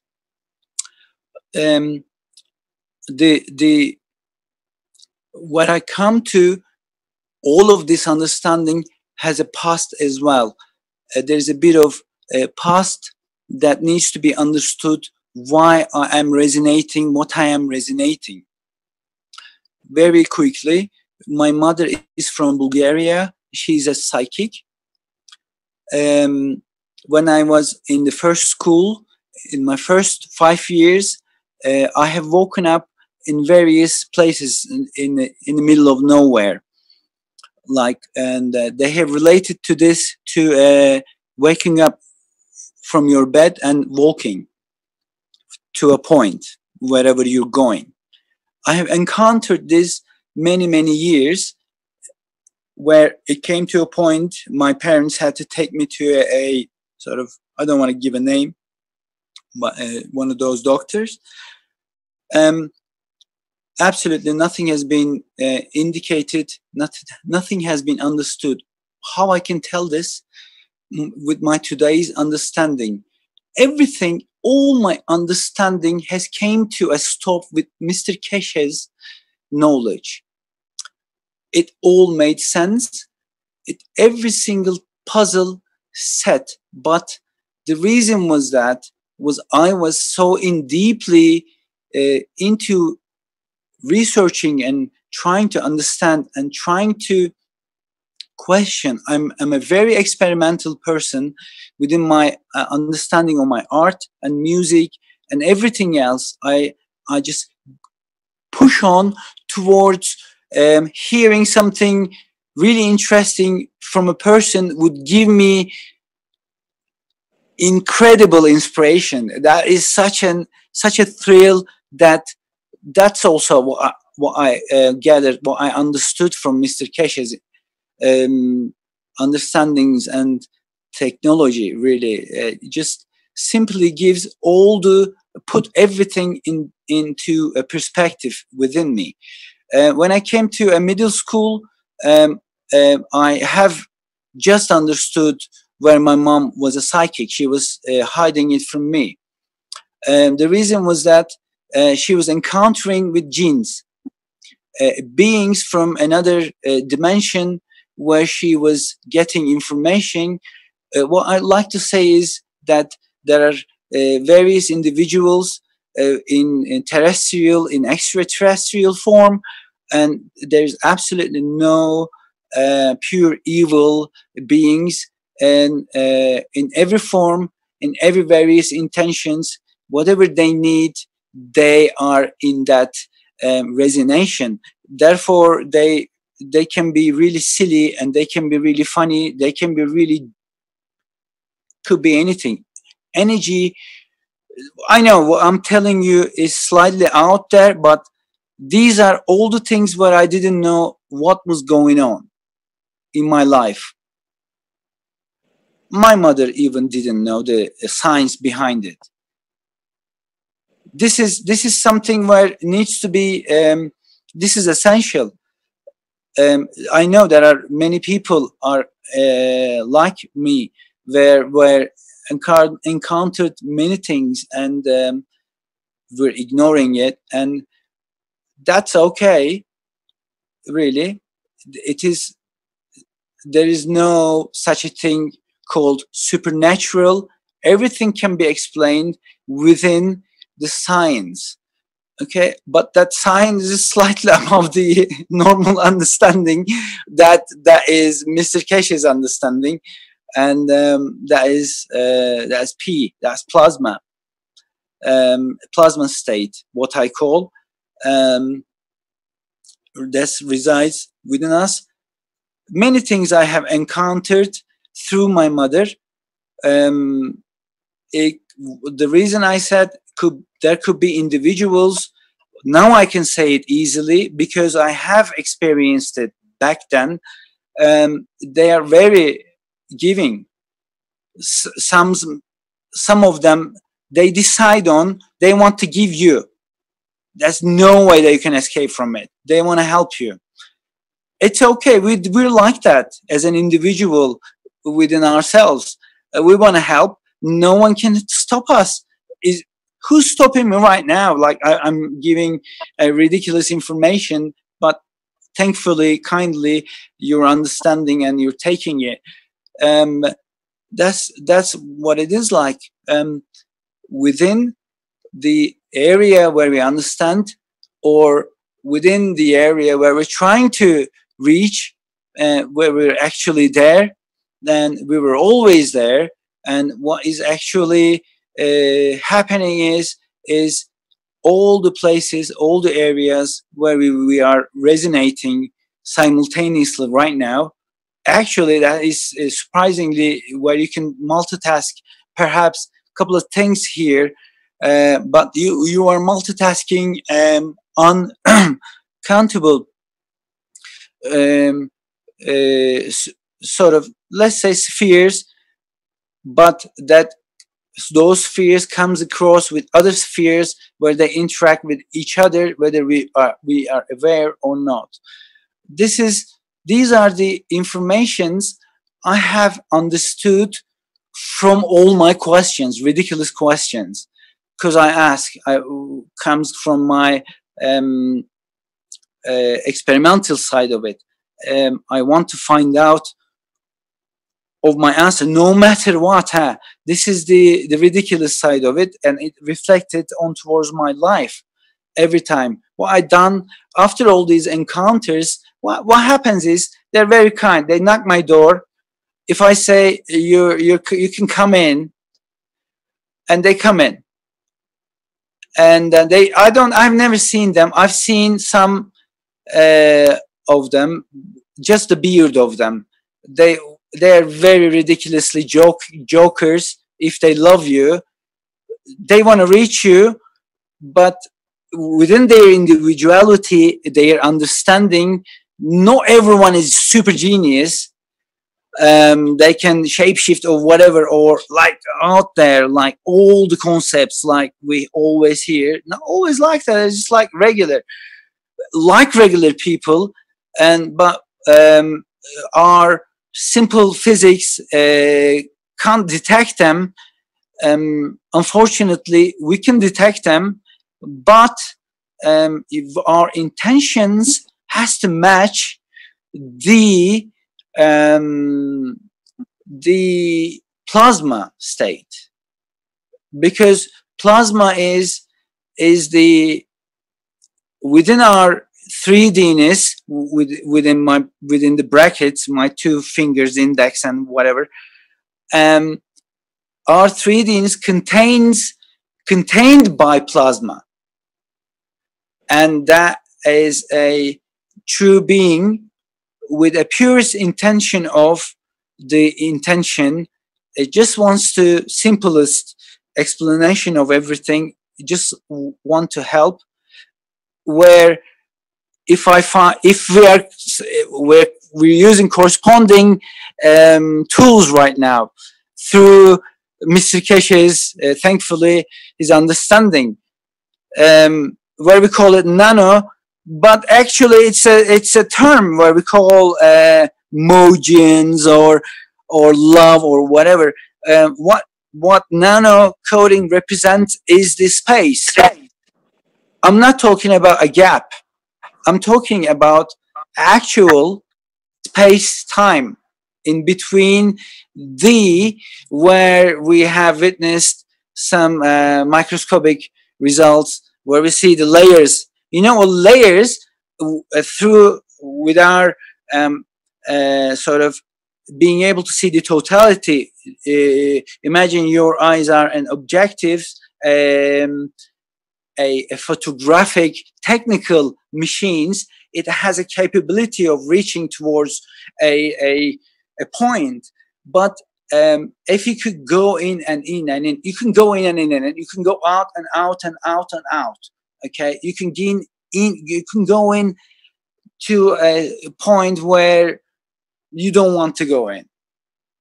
That's all I can say. But enough of it now that within our understanding that space is that layers that consists the millions of them, the more is the better, is because is the space that contains the absorption of the energy. These are terms, okay. It would make sense perhaps in the future for most of us. I hope, I wish, but this is my true heart wish. I'm honestly telling you, and it's actually is the space. We are comes to a point where Mr. Keshe explained the atom within its core, the understanding and creation of the certain elements of it, and it resides in between its space, and that space is the pure interaction that resides on every level of understanding. So the space that you look at it outside is that space. It's not different. It's onto Rubin. I'm sorry, I took it to a point Alper, where maybe I think you need to wrap things up here now. You're losing some folks here, so. All right. Okay. I wrapped it up. Okay, sir. Okay. Thank you, Alper. I love you all. You're welcome, sir. Thank you, especially with the comparison of you being in the honeypot. that brings a lot of things. You can smell the honey, you can see the honey, but as long as you're not in the honey pot yourself and you don't taste the honey, you cannot express how wonderful honey tastes. Thank you so much. I would love to be directed. Yes, I would love to be pushed in a way where you gave the example. Thank you so much. Yes, I mean, I talk too much, I know, but yes. We thank you for sharing. And the honey pot brought a lot of understanding for other parts. So I thank you for your wish. Thank you. You're welcome.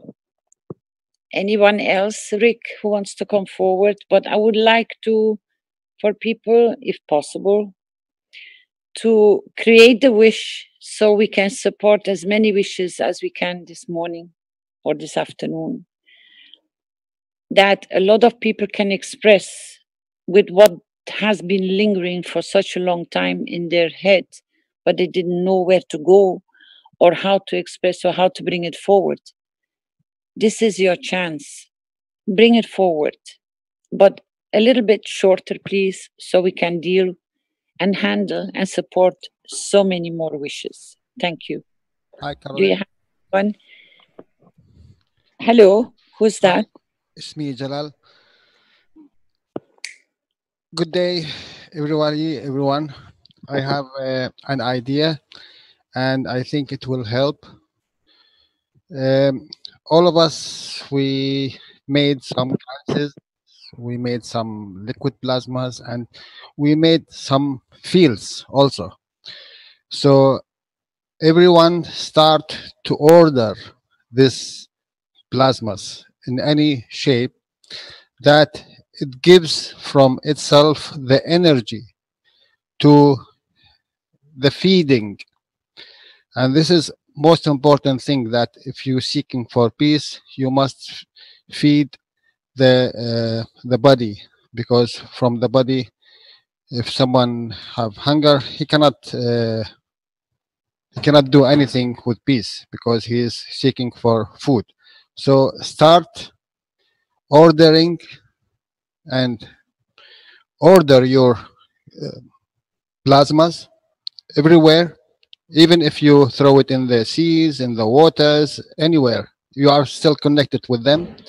Any batches, any pin pan, any magraphs, start order them to magnify the fields of food, and then parallel with that, the fields of love and peace.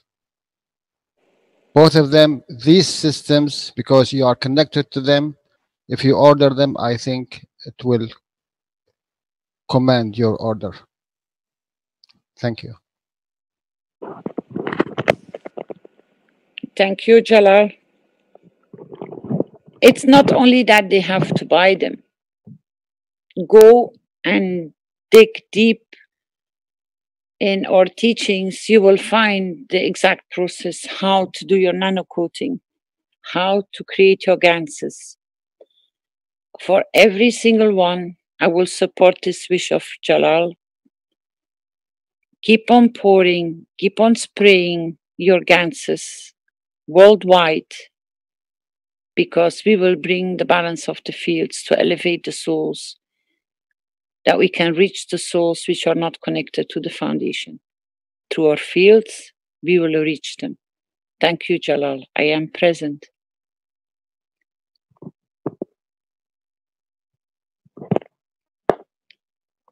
Anyone else with the wish?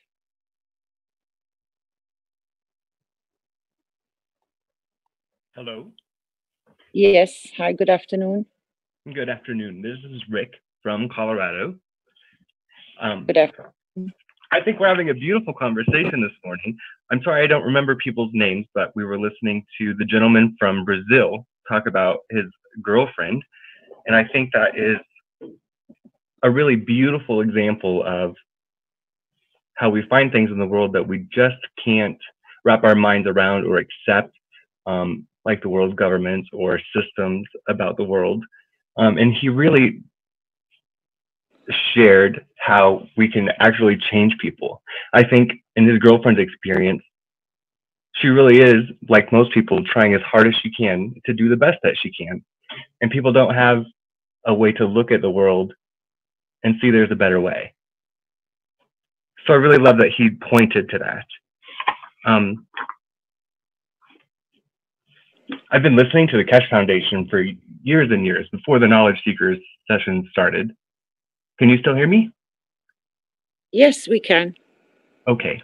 So thank you, first of all, for being on the internet and letting me find you this way. I have been listening, and I feel like I have more to contribute than I realize.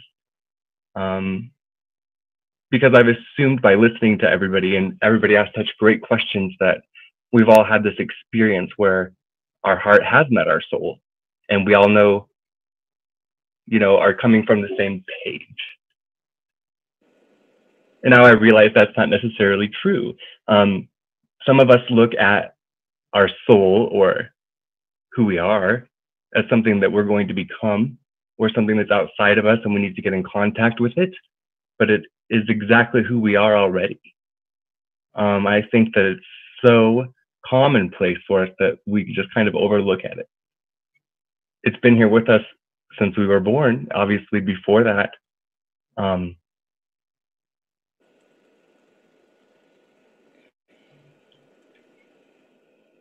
you're still there? We kind of, yes, I'm sorry. Then we moved on to the gentleman from California, and he talked about his experience. And then I feel like I can see what he's talking about and where he's going, but perhaps we could all do a better job of getting on the same page. Like, let's find our spirit and meet there as a point. Because I feel like when we start talking about things that seem fantastical, people are just lost.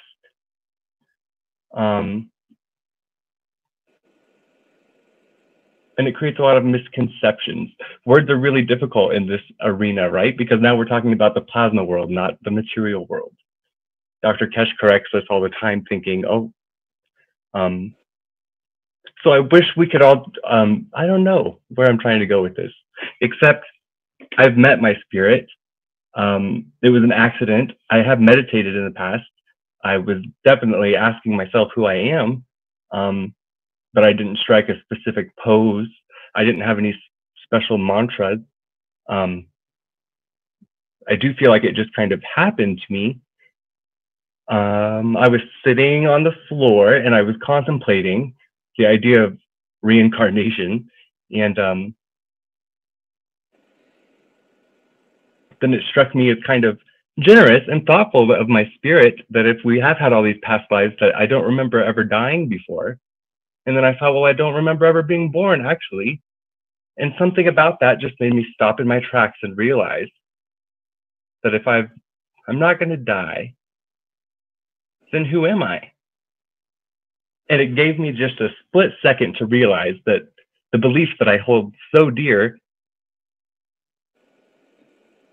meant nothing. Meant that I was distracting myself from what's here already. And that is my awareness. I was also trained, and I think a lot of people are, to stop your thoughts. You have to stop thinking. You have to sit in the silence. And it makes so much sense after having experienced that. It is so very simple to just stop thinking and experience the feel of the spiral that's coming out of your body, to realize that you have an aura that feels like physical sensation, but it's not touching your physical skin.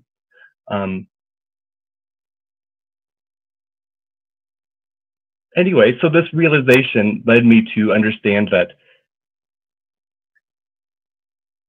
the idea of sin and lack and sorrow are just mental constructs.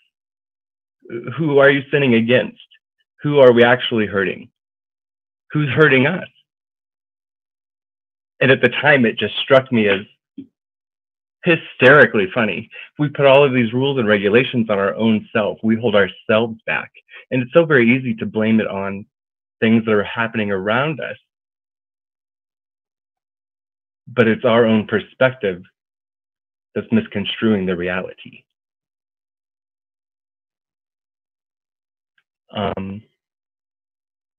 There are so many examples. I hear people on here all the time quoting other people's experiences. I think it was on day 2 that somebody said, well, if this has happened to you, why are you still here? And I laughed and I laughed. I just thought that was hysterical. Because what has happened to some of us is we've become aware of who we already are. We already are these.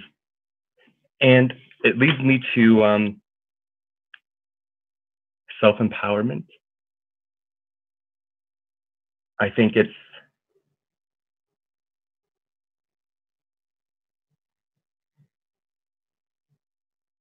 Dr. Keshe talks about we won't be going into space as subordinates. We're not slaves. We're only joining ourselves.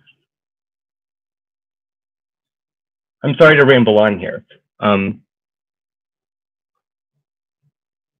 you have any questions?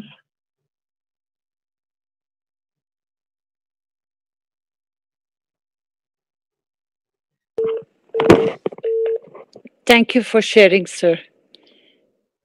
Thank you. You're touching points which have passed, but you know, the beauty is that sometimes it needs being repeated. It needs to be, because somewhere you didn't get it the first time. Sometimes you didn't get it the second time. I'm trying to open the drawers of those different levels, that somewhere somebody will be able to connect, that this, you know, this light just switches on and say, wow, now Yeah. I can understand. Now it makes the connection, because we are all vibrating on different energy levels. So if you're playing music and you know how music is getting constructed to become a symphony, all the musical instruments are playing on different tunes, on different levels. But when you listen from a distance to it, it becomes one, like a harmonious, pleasant imprint. But we are tuning all the souls to come to one level, to be able to hear the song of the universe, to hear the song of their soul. So we need to go in all these different levels of steps and allow people to express themselves, to see where we can tune and retune, and by giving it a nudge or a push for them to go into the correct level, for them to come to understand what we in totality are trying to express as a beautiful symphony. So we only need to tune each other's soul, that we all hear the same beautiful vibration, sensation, and sound. Because there are also deaf people on this planet which have no hearing. So when we tune the soul to come to the same frequency, although they are different in their own level, we will create the beautiful symphony of life and light. Because you're all those tiny little different music instruments who are trying to join this beautiful universal song. And we're tuning every day with the Keshe Foundation to reach that beautiful sound that we as a humanity, we are one soul. And it only comes down to the matter, how beautiful will you express yourself with your music, with your soul, to come in balance with the others, to become that beautiful song that everybody can receive and hear and sense and vibrate.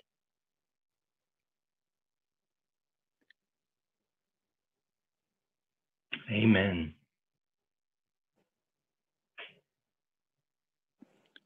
I'm present in your wish. I'm present. Thank you. You're welcome.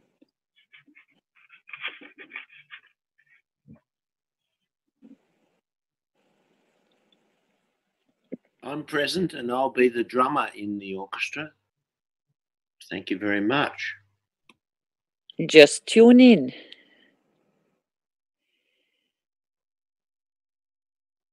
You all have beautiful sounds.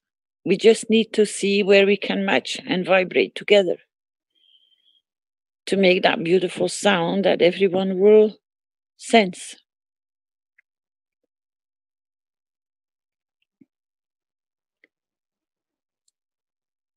Do we have more wishes to come forward, please?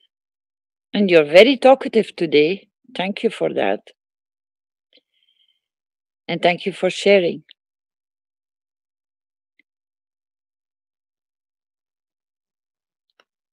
Caroline, it's Doug again, and I've been thinking about my brother, and yeah, I have, and I started to go back into my memory about him and the things that occurred when we were little children, and he was the eldest in the family, so he kind of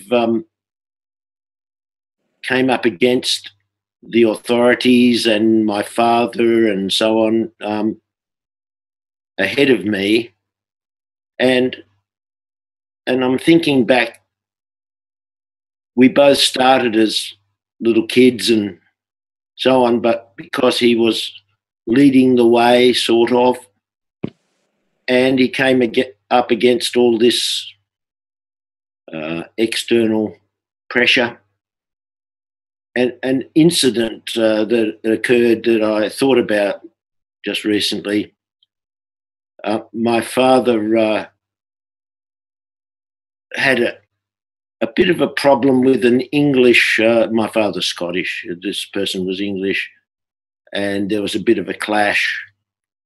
And there was an arrangement made where my brother and this Englishman's son would have a fight in a paddock. Not the fathers confronting each other's problems, but through their children. So Barry and Alistair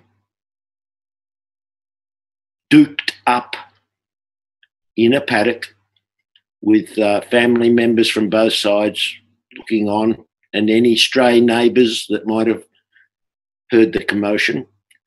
And they punched each other. And the fathers were egging them on from the sidelines while their own children were fighting. And I thought, I'm glad that wasn't me in that situation. But my brother had to go through that. And there are many things which make people, you know, behave aggressively. And sometimes it's because they're being used by people who perhaps haven't got the courage to do it themselves. And I'm not downgrading my father in any way, shape or form, because as far as I know, to me anyway, definitely to me, he never raised a hand or took the strap from his belt or the belt from, you know, and whacked me. Teachers did that for him at school, but anyway, that's another story. But he did take out a bit of aggression or a bit of latent carried down from his previous, from his father, grandfather, and so on, into my brother. And so I have And I have had a soft spot for my brother for a long time now because he's matured. But I really feel for him because of those sorts of circumstances that he faced when he was growing up. And I was kind of an observer. I didn't have to actually put up with that. And when I voluntarily walked into his, tried to walk into his circle of friends and so on, that's where that change occurred for me permanently. And just to say, my brother went on in later life. He met a lady, and she was very well educated and so on. And she was Catholic, actually, and they could never get married because there was no way my brother would become a Catholic to marry her. But they lived together, and she changed him in many ways. She said, you have to change. You have to use your intelligence because you are intelligent, and you have to change. And long story short, he took up a government-funded course and became a teacher, a qualified teacher. And he went into the remote areas of Australia and taught the Indigenous people, the Aborigines, in various locations. And he was very, very, very good at changing young people who were heading for jail or prison because of their social circumstances. And he would do, the way he understood it, correct their course. And he was condemned a little bit, you might say, or persecuted by the government education system for his techniques of getting some change happening. And he gave up teaching, went to drive a big truck in the mine, blah, blah. But he's told me that some of those children that he taught or had an interaction with their parents in a non-conventional sort of way, as only my brother can do, some of those kids had found him on Facebook and sent a message saying something to this effect: "Thank you, Mr. Mac. I was going to go to jail. Now I am an engineer, or I am a highly qualified person, and I thank you." And it just shows you, that you're always doing good, even if you don't know, and even if you're doing it in an unconventional manner.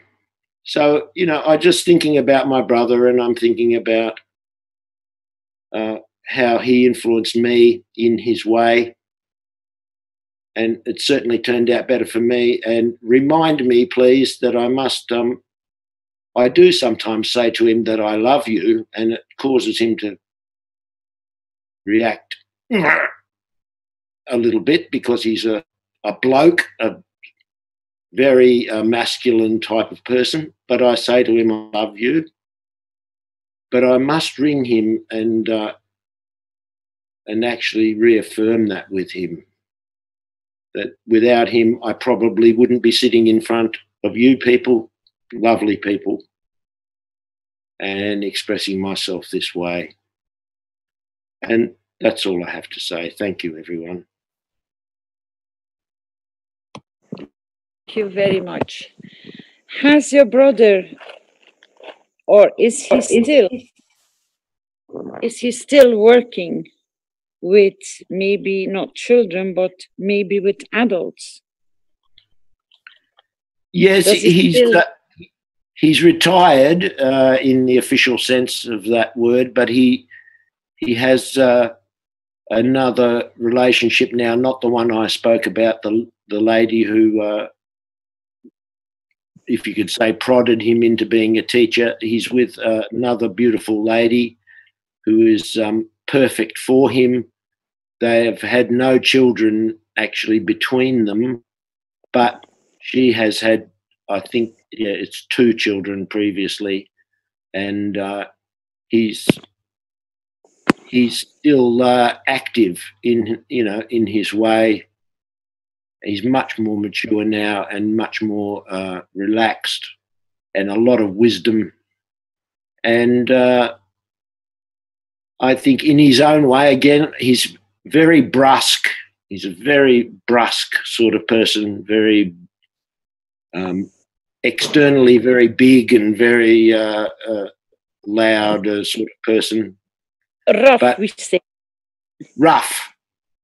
Rough as bags, Caroline. That's an old Australian expression. He's as rough as bags. Okay. But do you know where your brother got ignited to change his path from what you used to know? Exactly the turning point came? Yes, it came with this relationship. He found himself with a lady named Marilla, and she was a secretary to a senator in the Australian Parliament, actually, and he had had a very interesting thing. He had a motorbike accident. He used and still does ride a motorbike, a Norton Commando.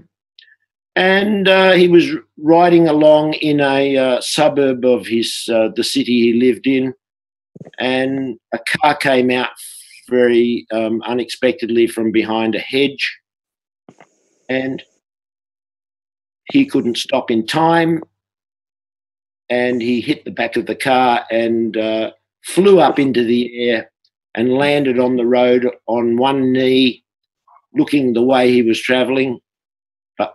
He didn't realise what had happened. He just knew that he was kneeling on a road and watching people coming toward him in slow motion.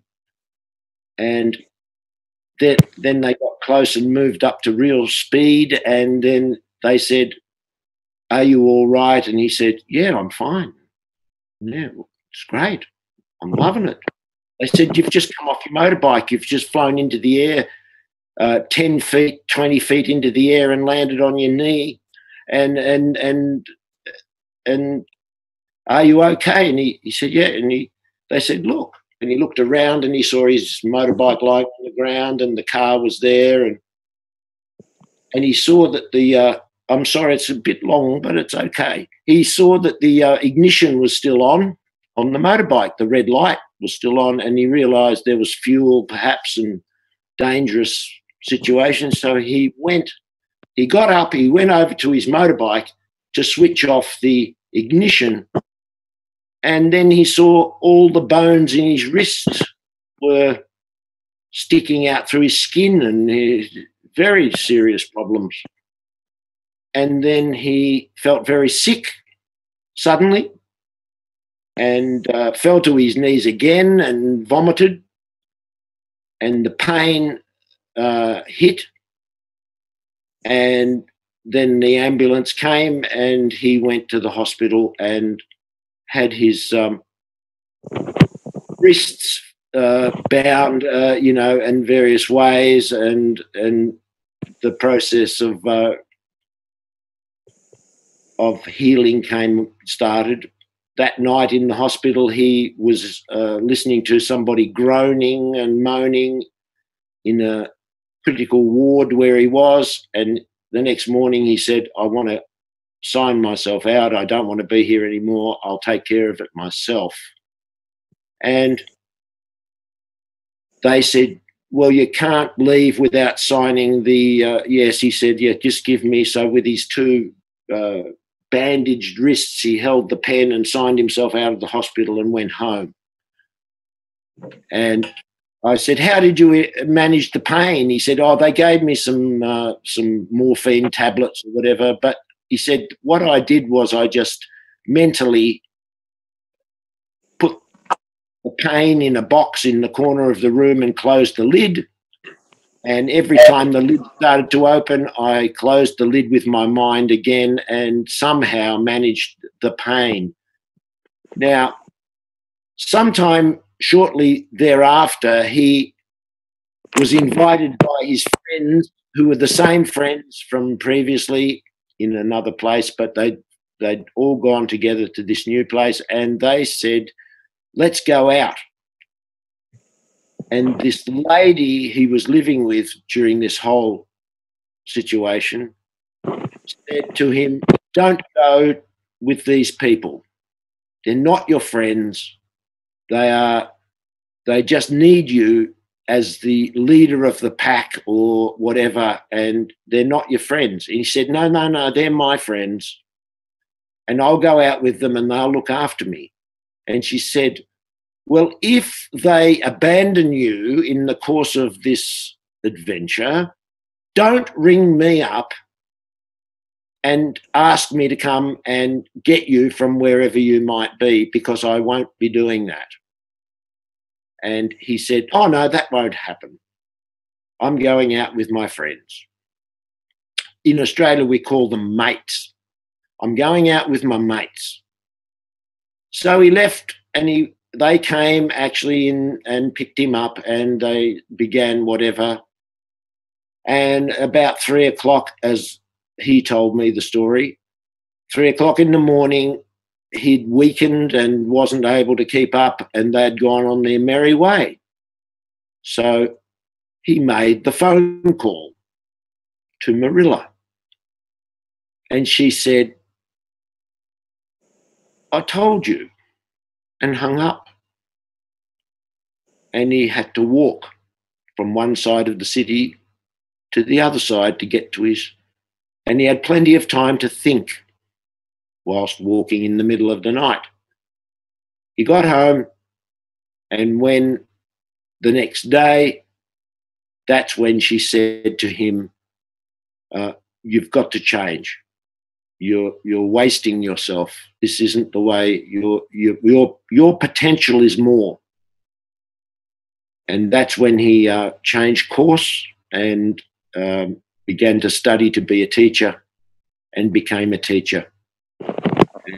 Very interesting. Now, with you telling the story so beautiful, this is where your soul doesn't match your physicality anymore. So your soul stops your body in its physicality by breaking a leg, creating an accident, for you to change your path because you don't want to stand still. This is exactly what happens to so many. And maybe now you can understand why you broke a leg, or why you ended up in plaster, or why you went through certain damages, because your soul is not agreeing on the path you're walking, and you don't want to move. You can't listen. You don't hear the sound of your soul, although the signs are very clearly on the wall for you to change your path. You might even ignite that path yourself, but don't see the path to be able to change it. So your soul creates the path that your physicality suddenly comes to a halt or a block, or maneuvers itself into an illness, which even if you try to treat the illness, as we use the classical way of medicine, it will jump to another place. It will reappear somewhere else. So as long as you don't go to the root of the problem, where you're supposed to change your path of walk, your body is shaking, shivering, showing you all the elements change. So for a lot of listeners, if you see somebody start getting hurt, say it's a blessing, because somewhere you did not follow your heart, you didn't follow your path, and your physicality, your physical body stops you from moving. Because that gives you what? If you end up in a plaster, about 6 weeks to 8 weeks, depending on the injury, if it's a normal breaking of a bone. So that gives you that time gap to start looking, because it takes you out of your normal environment where you are functioning in, and it gives you a standstill.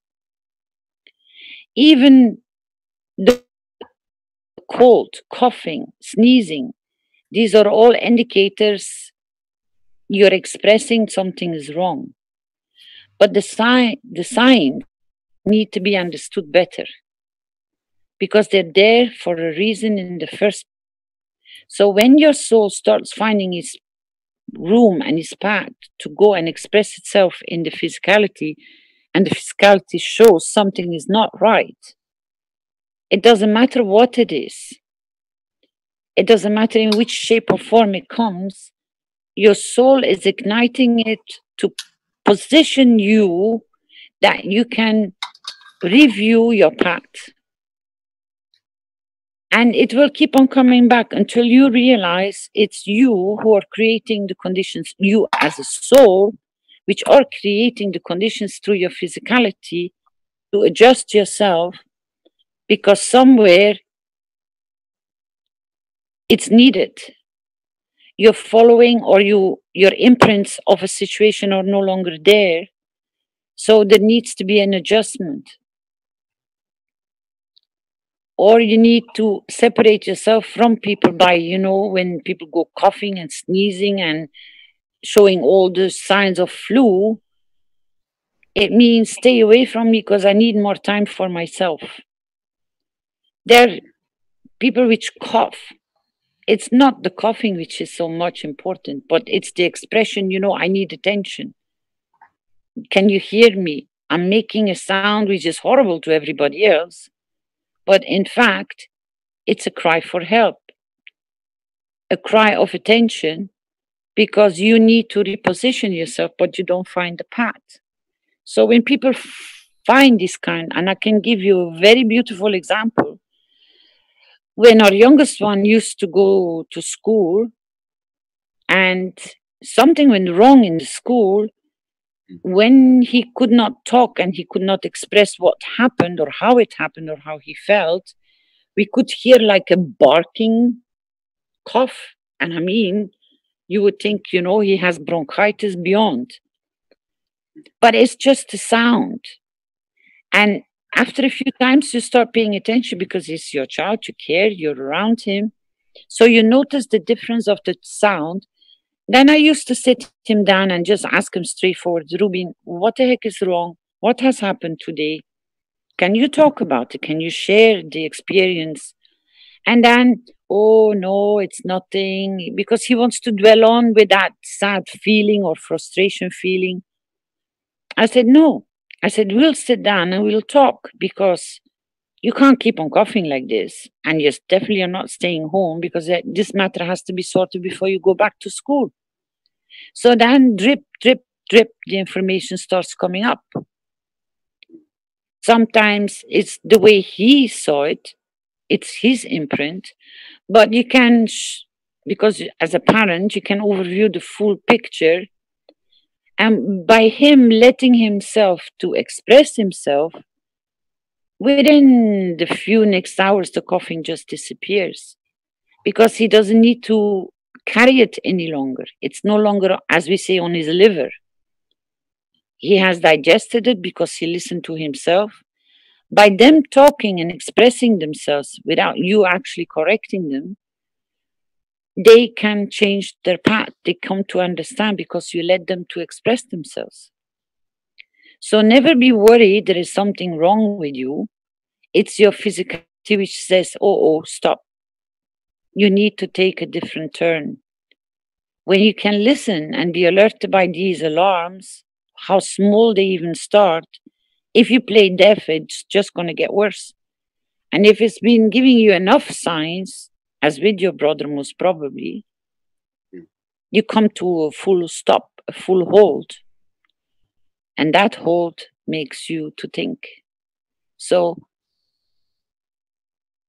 when there was something on the internet which I didn't understand, it says when you love your children, you make them to be bored.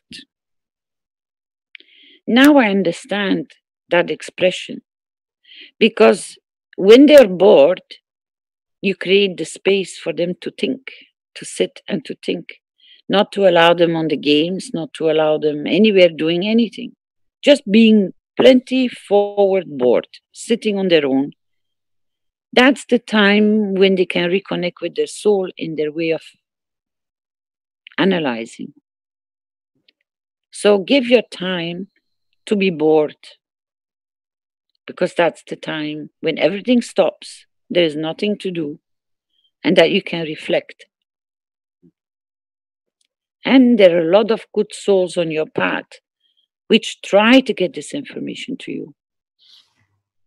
And even when you still play deaf, your physicality will stop you, because it will prevent you from harming yourself any further.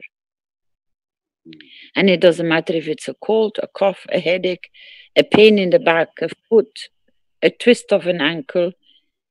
It will appear, but analyze it in a positive way, that your physicality says, oh, stop. We're going to have a restart.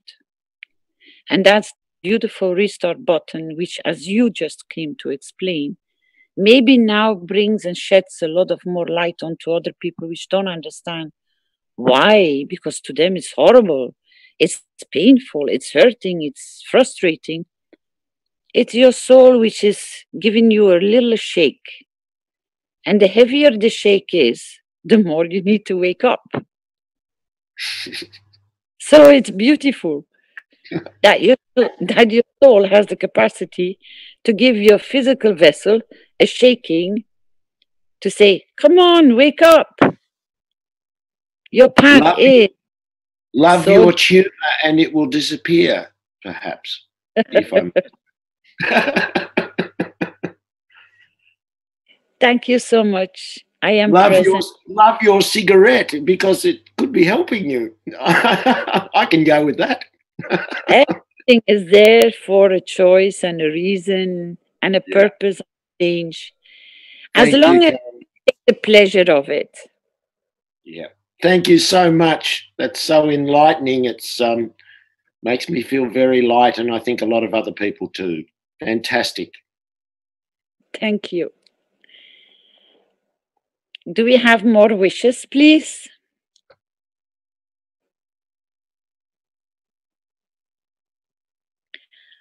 How certain stories come about to shed a light of inspiring people to understand so much more, where they could never be able to stand still, because you can't read all the books. You can't see all the movies. But as Mr. Keshe says, these stories come to enlighten, to inspire you to see a different light, which opens a window or a door or a back door or a side door, that you find a way to go back through your front door. You don't need to use the sides or the back. Some even climb through the chimney. Although they come out black, they don't see it. So from now on, you can walk the path as a proud soul, because you're inspired, you're enlightened to take care of yourself, which is so important. To detach yourself from a system which has been created that you become a dependent. No longer. You have received to be an inspiring soul with all the knowledge which is at your service, to become independent in your own decisions, own your creation of your own path. You're creating your own world, as we say, pay it forward. You have received all the tools.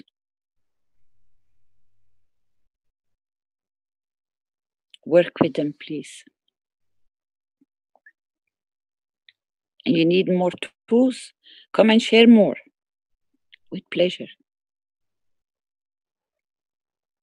Caroline, have to say this because I think it's relevant.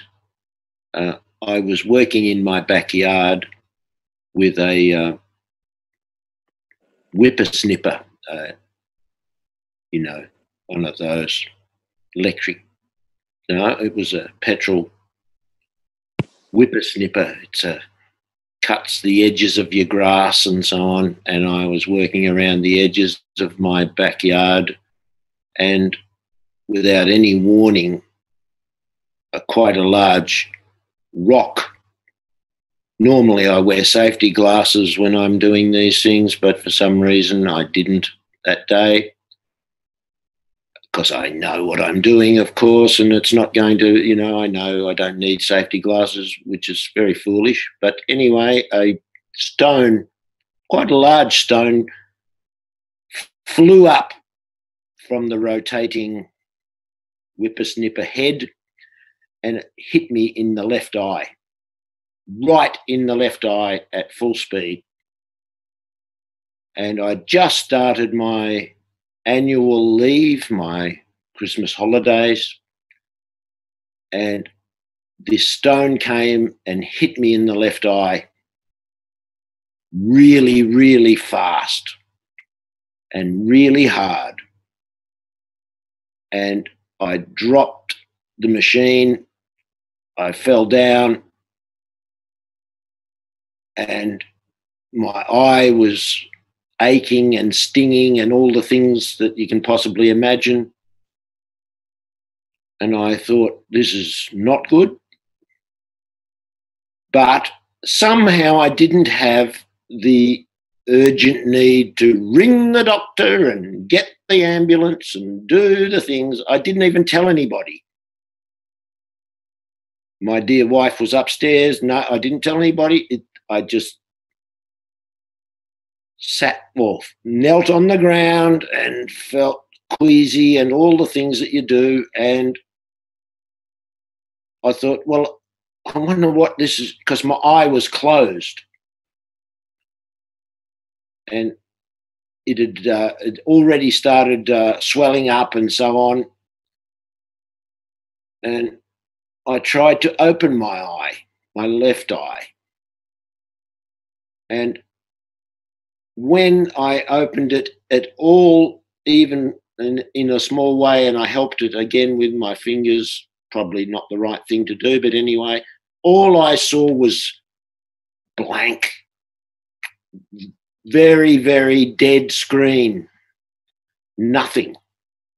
Like, you know, it was just blanked out, but there were reds and there were colours, but there was no vision, nothing, completely covered. Oh dear. But for whatever reason, I thought, I'm not going to go to the doctor and I'm not going to do anything. I'm just going to say that, yes, I've had a hit in the eye, and I will go upstairs and I will, you know, put a pad of cotton wool on it, and I'll do this, but I'll just look after this. And my annual leave was 4 weeks, 1 month. And slowly or quickly over that time, just with my intention, I'm going to do this myself. This is not a problem. This is like you've been saying, this is some kind of a signal. And I accept it. And it's giving me time to just think about myself and what I can do, or do I become dependent and go outside? No, I'm going to stick with it. And every few days, couple of days during that 4-week period, I'd take the cotton wool I'd covered my eye with, and I'd look out of my eye, and slowly but surely bits of vision started to come back. And then without medication or of any kind, or even GANS, because I didn't have that at the time, didn't know anything about it, it corrected itself. And by the 4 weeks when I went back to work, I had, I would say, 95% of the vision that I had prior to the rock hitting my eye, just in time. And I went back to work and never told anybody, never said, oh, guess what? Maybe I should have, but I didn't. I just said, I just went back to work. And no one in my family knew that I was completely blind in that eye, or that, you know, people would panic, you know, under those conditions and run to get assistance and so on and become dependent, go to the doctor. They would argue, cut the eye out, give him a false eye, put the bionic eye in, you know, that'll be $60,000. Yes, you know, yeah, all those things. No, I just took care of it myself. And with your help tonight, anyway, there are other problems I've got with my body, which I will attend to myself. And I know that I am the soul that's within this body, the principal plasma, and I will do these things because it's time. We learned we can do these things ourselves, and I just thank you so much. Tonight's been really inspiring, and that's the end of this story.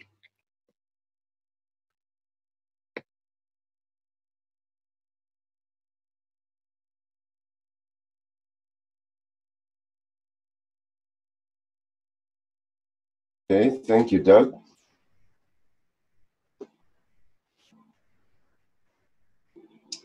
Are you still there, Caroline?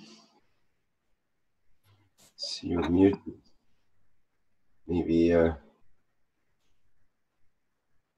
Topi is busy barking.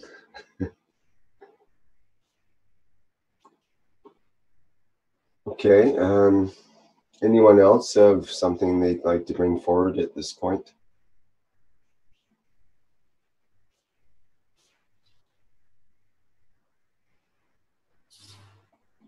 So someone we didn't hear from, Theodore, or did you, and Step Jen?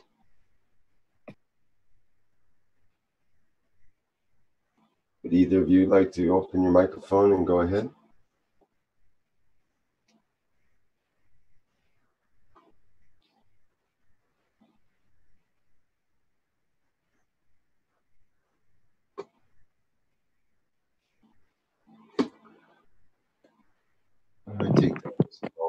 Yes, we're back. Okay, hi, Caroline. You still have your smile, Rick? I'm still smiling. Yep, you bet. And Flint. I'm smiling. It's Doug again. I am very, very smiling, Caroline and Rick and everyone. So smiling. Yes, I want to know how Flint did it this morning, his homework. Flint, are you present? Yes, I am. Hello. Hello. Are you here with a big smile? Yeah. Thank you. How did the exercise went this morning? Kind of like Rick. It's sad, but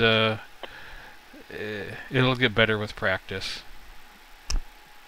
So what exactly did you compliment yourself with this morning? Just beauty. So that produced that big smile for sure. Yeah. Saying, Caroline, what the heck do you make me to do to talk to myself in my own marriage? Yeah. Have you been able to hold on to that thought of this morning? Yes, it's come up several times, so it's a nice mental reminder. Yes, that's exactly why I'm bringing it back within and between the presentations in the morning and the afternoon. I will remind you to stay happy, to keep the smile on the face, because then there is no room for anything else. Nothing else can swirl in and come and move that big smile and cannot empty your cup because you're overflowing with such a joy every time you produce the nice, gorgeous smile. That's why I make you to laugh when I'm asking you, or your coffee's ready, or your tea is ready, because to you it's a joy to have a nice cup of coffee around you when you're doing this kind of work. Not only to keep you awake, but I remind you when I ask you, or do you have your coffee? Do you have your cup of tea? To me, it's a reminder for you to bring you to a pleasant level. And it's a very simple tactic. It's a very simple way how you can reposition people when you know they're going to have a harsh day or a long day and it's not going to be easy to pay and to keep your attention to whoever comes and shares something. You're part of it, but you have to monitor, you have to keep your eyes on so many things which are happening in the background. So for my team, I pay especially attention to remind them, is your coffee there? Is your cup of tea there? To give them that pleasant feeling to start the day, because I know their attention span has to be everywhere. I do thank all the technicians and all the people in the background. We cannot thank them enough, otherwise we would not be able to have these kind of presentations. All their hard work to figure out how to make it smooth for everybody, how to bring up all these links to make sure they're there in place, we can start on time, nothing goes wrong, we don't get no disturbances anywhere. At the beginning, we all know how many pitfalls we had to walk and jump, and I think I will bring a smile on Rick and Vince, certainly. The struggles of the beginning, of the start, how to deal with these programs, how to reset. So I do appreciate all of you, and I cannot express my gratitude enough to you, team. You are more than welcome to deserve a wish from us to support you further, to receive all the necessary energy to maintain this beautiful process where you are supporting humanity with your big souls.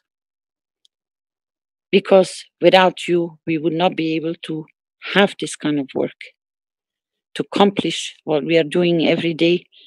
You're so much part of it, although you're behind the screens. You're working so hard. I am present in the support of your wish to be able to achieve your goals.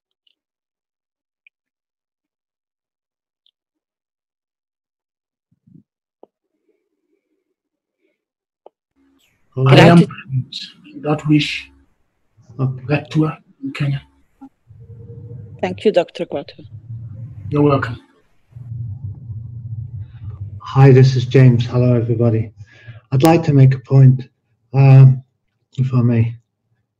We've talked today about the trafficking of children and the abuse of children from foreign nations into Europe, but very often we don't talk about the abuse that's going off right under our noses in our own nations.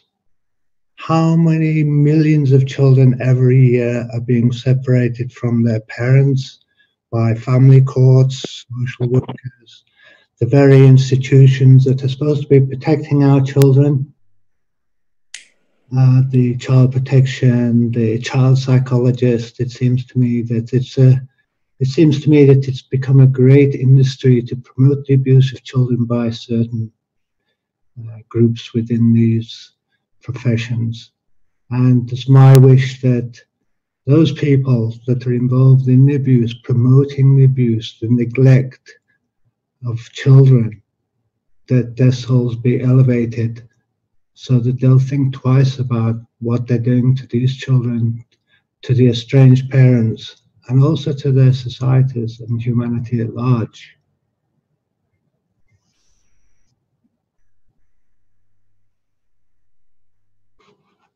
And then I ask myself, how come these things can happen? You know, there's so many people, they purport to be caring about children and so on. Then you look at the mechanisms that take place. I came to the conclusion that first thing is this type of abuse couldn't take place if it wasn't just a reflection of the level of consciousness of humanity or of the people around them. And you know, I know there's a lot of people out there, a lot of children out there that have really suffered, and a lot of parents also that have suffered. And my heart goes out with them, and I just wish that they can find themselves and they can find peace in their souls, and the children can find themselves and have a normal life afterwards, after the abuse.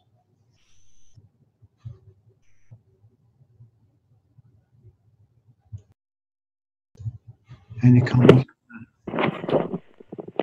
Thank you. This is where the maturity starts coming in. Because if you analyze and you step backwards, it's easy to understand that when you have been conditioned and you have seen nothing else,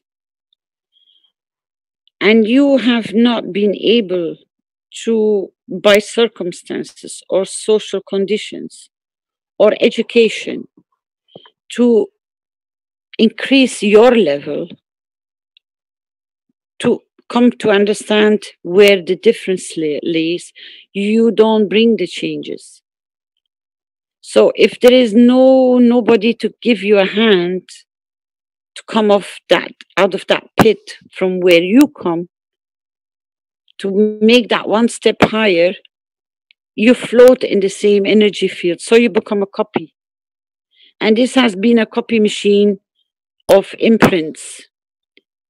We see sometimes, or we say, or we express, and we say, monkey see, monkey do. Because it has been created in that way for a purpose. If you look a little bit further behind the purpose, then you will be shocked. But you have to dare to pull the windows and even clean your windows to see what is beyond of the purpose, why the situation is in this way. I will explain now why I put so much emphasis on the word majority. When I will start putting my wish out through the council, I used the word, we are more, we are in majority. Majority always takes the upper hand. Now, it's very understandable when you go into a fight, like Douglas just explained with his brother. You can see where this is getting played out. The more you are, the stronger you are to batter one little boy or one of another. When you get the support from the crowd to incite a fight, they will start fighting stronger, because through your initiation, they receive the energy to hit harder. So now, if we become one in understanding and elevating the souls, we become the majority. Now it's time to break the chains. Now it's time to reverse that energy which was stagnated and kept on being copied because it served a few, because you're so much easier to deal with, you're so much easier to handle with, not to have to think, or they keep you so busy not to have to think. You simply, when you're running 3 jobs in a daytime, how much time do you have to sit and think? You have no time to get bored to think. You have no time to analyze because you're so frustrated. All your energy is used that there is nothing else to create something new. So you don't become productive. You only stay in the line of production for what is serving, for what purpose, whatever it is. You don't have time to look outside the box, because the box where you're in is rotating so fast, You don't even dare to go off the carousel because you don't know where you're going to fly. And every single soul which is coming forward, just listen to their stories. They have stepped outside that box for one or another reason. They come and give you a hand to show you the path how you can step out. And what that stepping out, detaching from what they always have known, has created a new path. And they're proud to come forward and say and share with you to show the path how it can be done. All these teachings and the blueprint of peace is just to take every single soul we can by the hand and show the path. And if we are not as a family sharing our experiences, how we got out of the box, then we just have to change the level of understanding, because through that, you reposition yourself and say, oh, you know, when that little click comes, I understand, you change. And people have come here forward, which would have most probably a few weeks or a few months ago, would have never even dared to have the courage to come forward. Some of people say, I don't like to talk about myself. It's not so much about myself, but, you know, I have to speak. This is exactly the same process I was explaining with our youngest one. You need to speak. Then you come to understand how the path is changing, and you're part of it. You're in the honeypot. Now you can taste the honey of the change.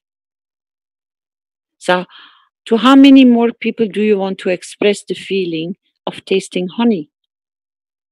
It's sweet, it's sugary, it's sticky. Don't eat too much of it, because it can make you sick as well. The color is gold. It's shining when the light is on it. It reflects. How can you not, or how can you express if you never tasted honey? What is honey? This is what this is inspiring and leveling up of the souls, is the whole path of walking. So now we are all aware, we open the doors of this child. We know our children are in danger. We know very well, but we never knew how to break the doors open. We did not know how to raise the levels for not only understanding, but once you are receiving a higher level of energy, which we say we elevate the soul, then you have sufficient enough energy to move out of this black box. And this is what a lot of people are showing, the path that they have changed. They're walking away from this path of the box.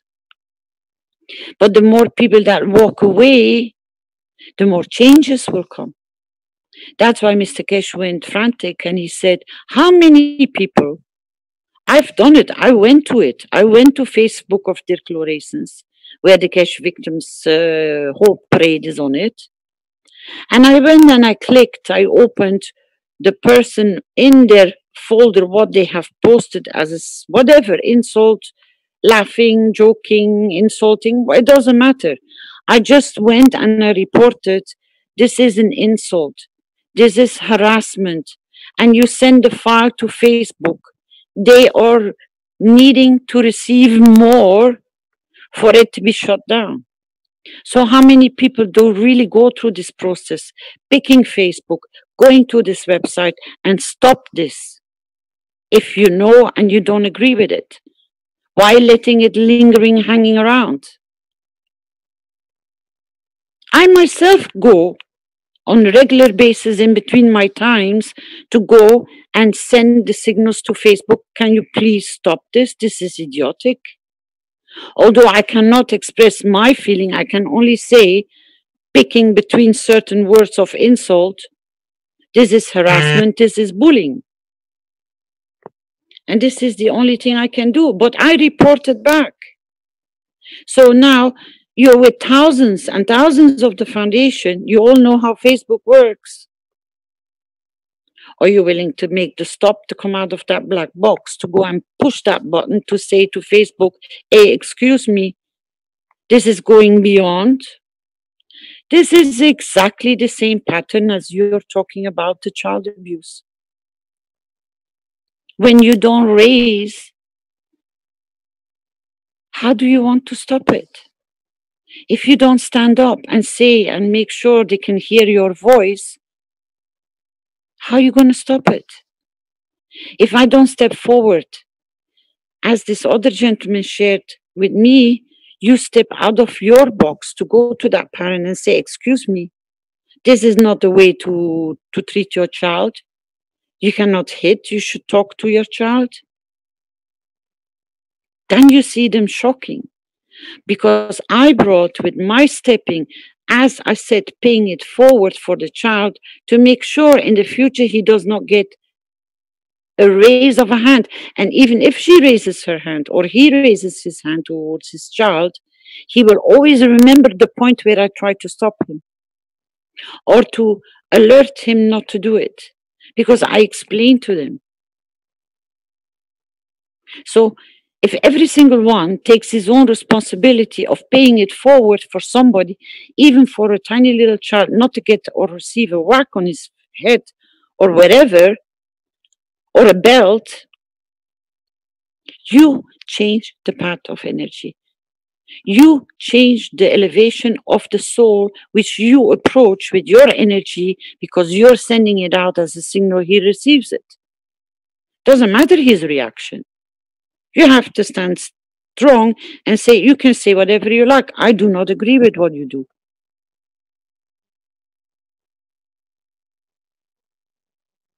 So, if you have so many souls coming into the awareness of elevation, this is exactly our blueprint of peace.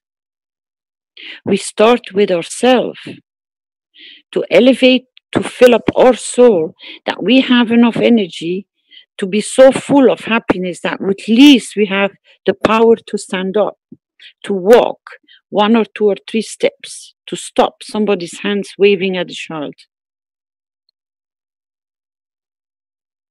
We all can do it. Not to repeat the past. And that's what the motion brought yesterday in the teaching. Fill up your own cup, which means make peace with yourself. With being a knowledge seeker, you know how to do it. You know how to heal your wounds. You know how to refresh your cup. You know how to refill your energy. So you have plenty first to clean up, to wash and to cleanse and to understand, for you to be a full light, to be able to walk out of your cup and share with your knowledge to the other souls to bring the change. And if you do it 3 times, you make the calculation. So the path of the soul through the humanity, through the physical vessel, should be very easy to change in a very short time. Yeah, when I looked into it, what drives these people that are abusing or promoting the abuse of children, I found that there's a lot to do with political philosophy on the one side, on the other side, their belief systems, the other side, they can enrich themselves. But what I noticed by a lot of these people, they weren't in balance themselves, and most probably the reason why they were either themselves abusing children or promoting the abuse of children is because it was a behavioral pattern. They didn't know better. They've experienced love and. But I'm sorry to interrupt you. When you go and talk on the levels where you're referring to, excuse me, beg your pardon, they know very well the difference between right and wrong. Oh, yeah. There is a difference in the society where you, as a beaten up child from childhood, you don't know any better. The ones, just 1 second, or you're going to go deaf. Oh no, I agree with you on that. The people that are actually involved at the high level, they know exactly what they're doing. And that has one side to do, as far as I can understand, has to do with political motives or a belief system, could be occultism. They know what they're doing.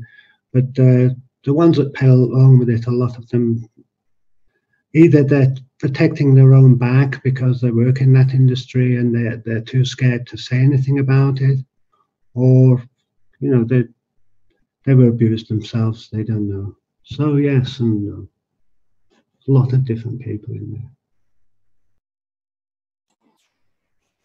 Okay, I'd like to kind of wrap things up for this part here, where we've run a bit over and we need to take a break to replenish our cups and rejuvenate, as we were mentioning earlier. Is that okay, Caroline? Are you still there? You might be still busy with. Can you repeat the thing, because I was just saying that it's time to take a break here, so maybe we'll do that and follow up on the conversation in the next hour. How does that sound? Please remind us of the topics we wanted to start, like with your letter and then Dr. Guota. Okay. You remember your letter you said? Yeah, I have that on the list, but there's been many things in between, so. Okay, I do understand. But before we shut down, please, can we have, Topoli, can we have 1 minute silence, please, to elevate the souls of the perpetrators on the children, the real perpetrators, not the parents which don't know how to behave. Thank you very much. I'm present, James. Okay, thank you, Caroline. So we'll have a minute of silence now on that regard.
Okay, thank you for that. And we'll take a 1 hour break, or less than 1 hour break now, and come back at 2 o'clock CEST time. That's Central European time. And it's Blueprint for Peace for Humanity, day 15. This was the morning session for Tuesday, July 25th, 2017. Okay, I'll see you all back here in about 50 minutes. Stop the live stream.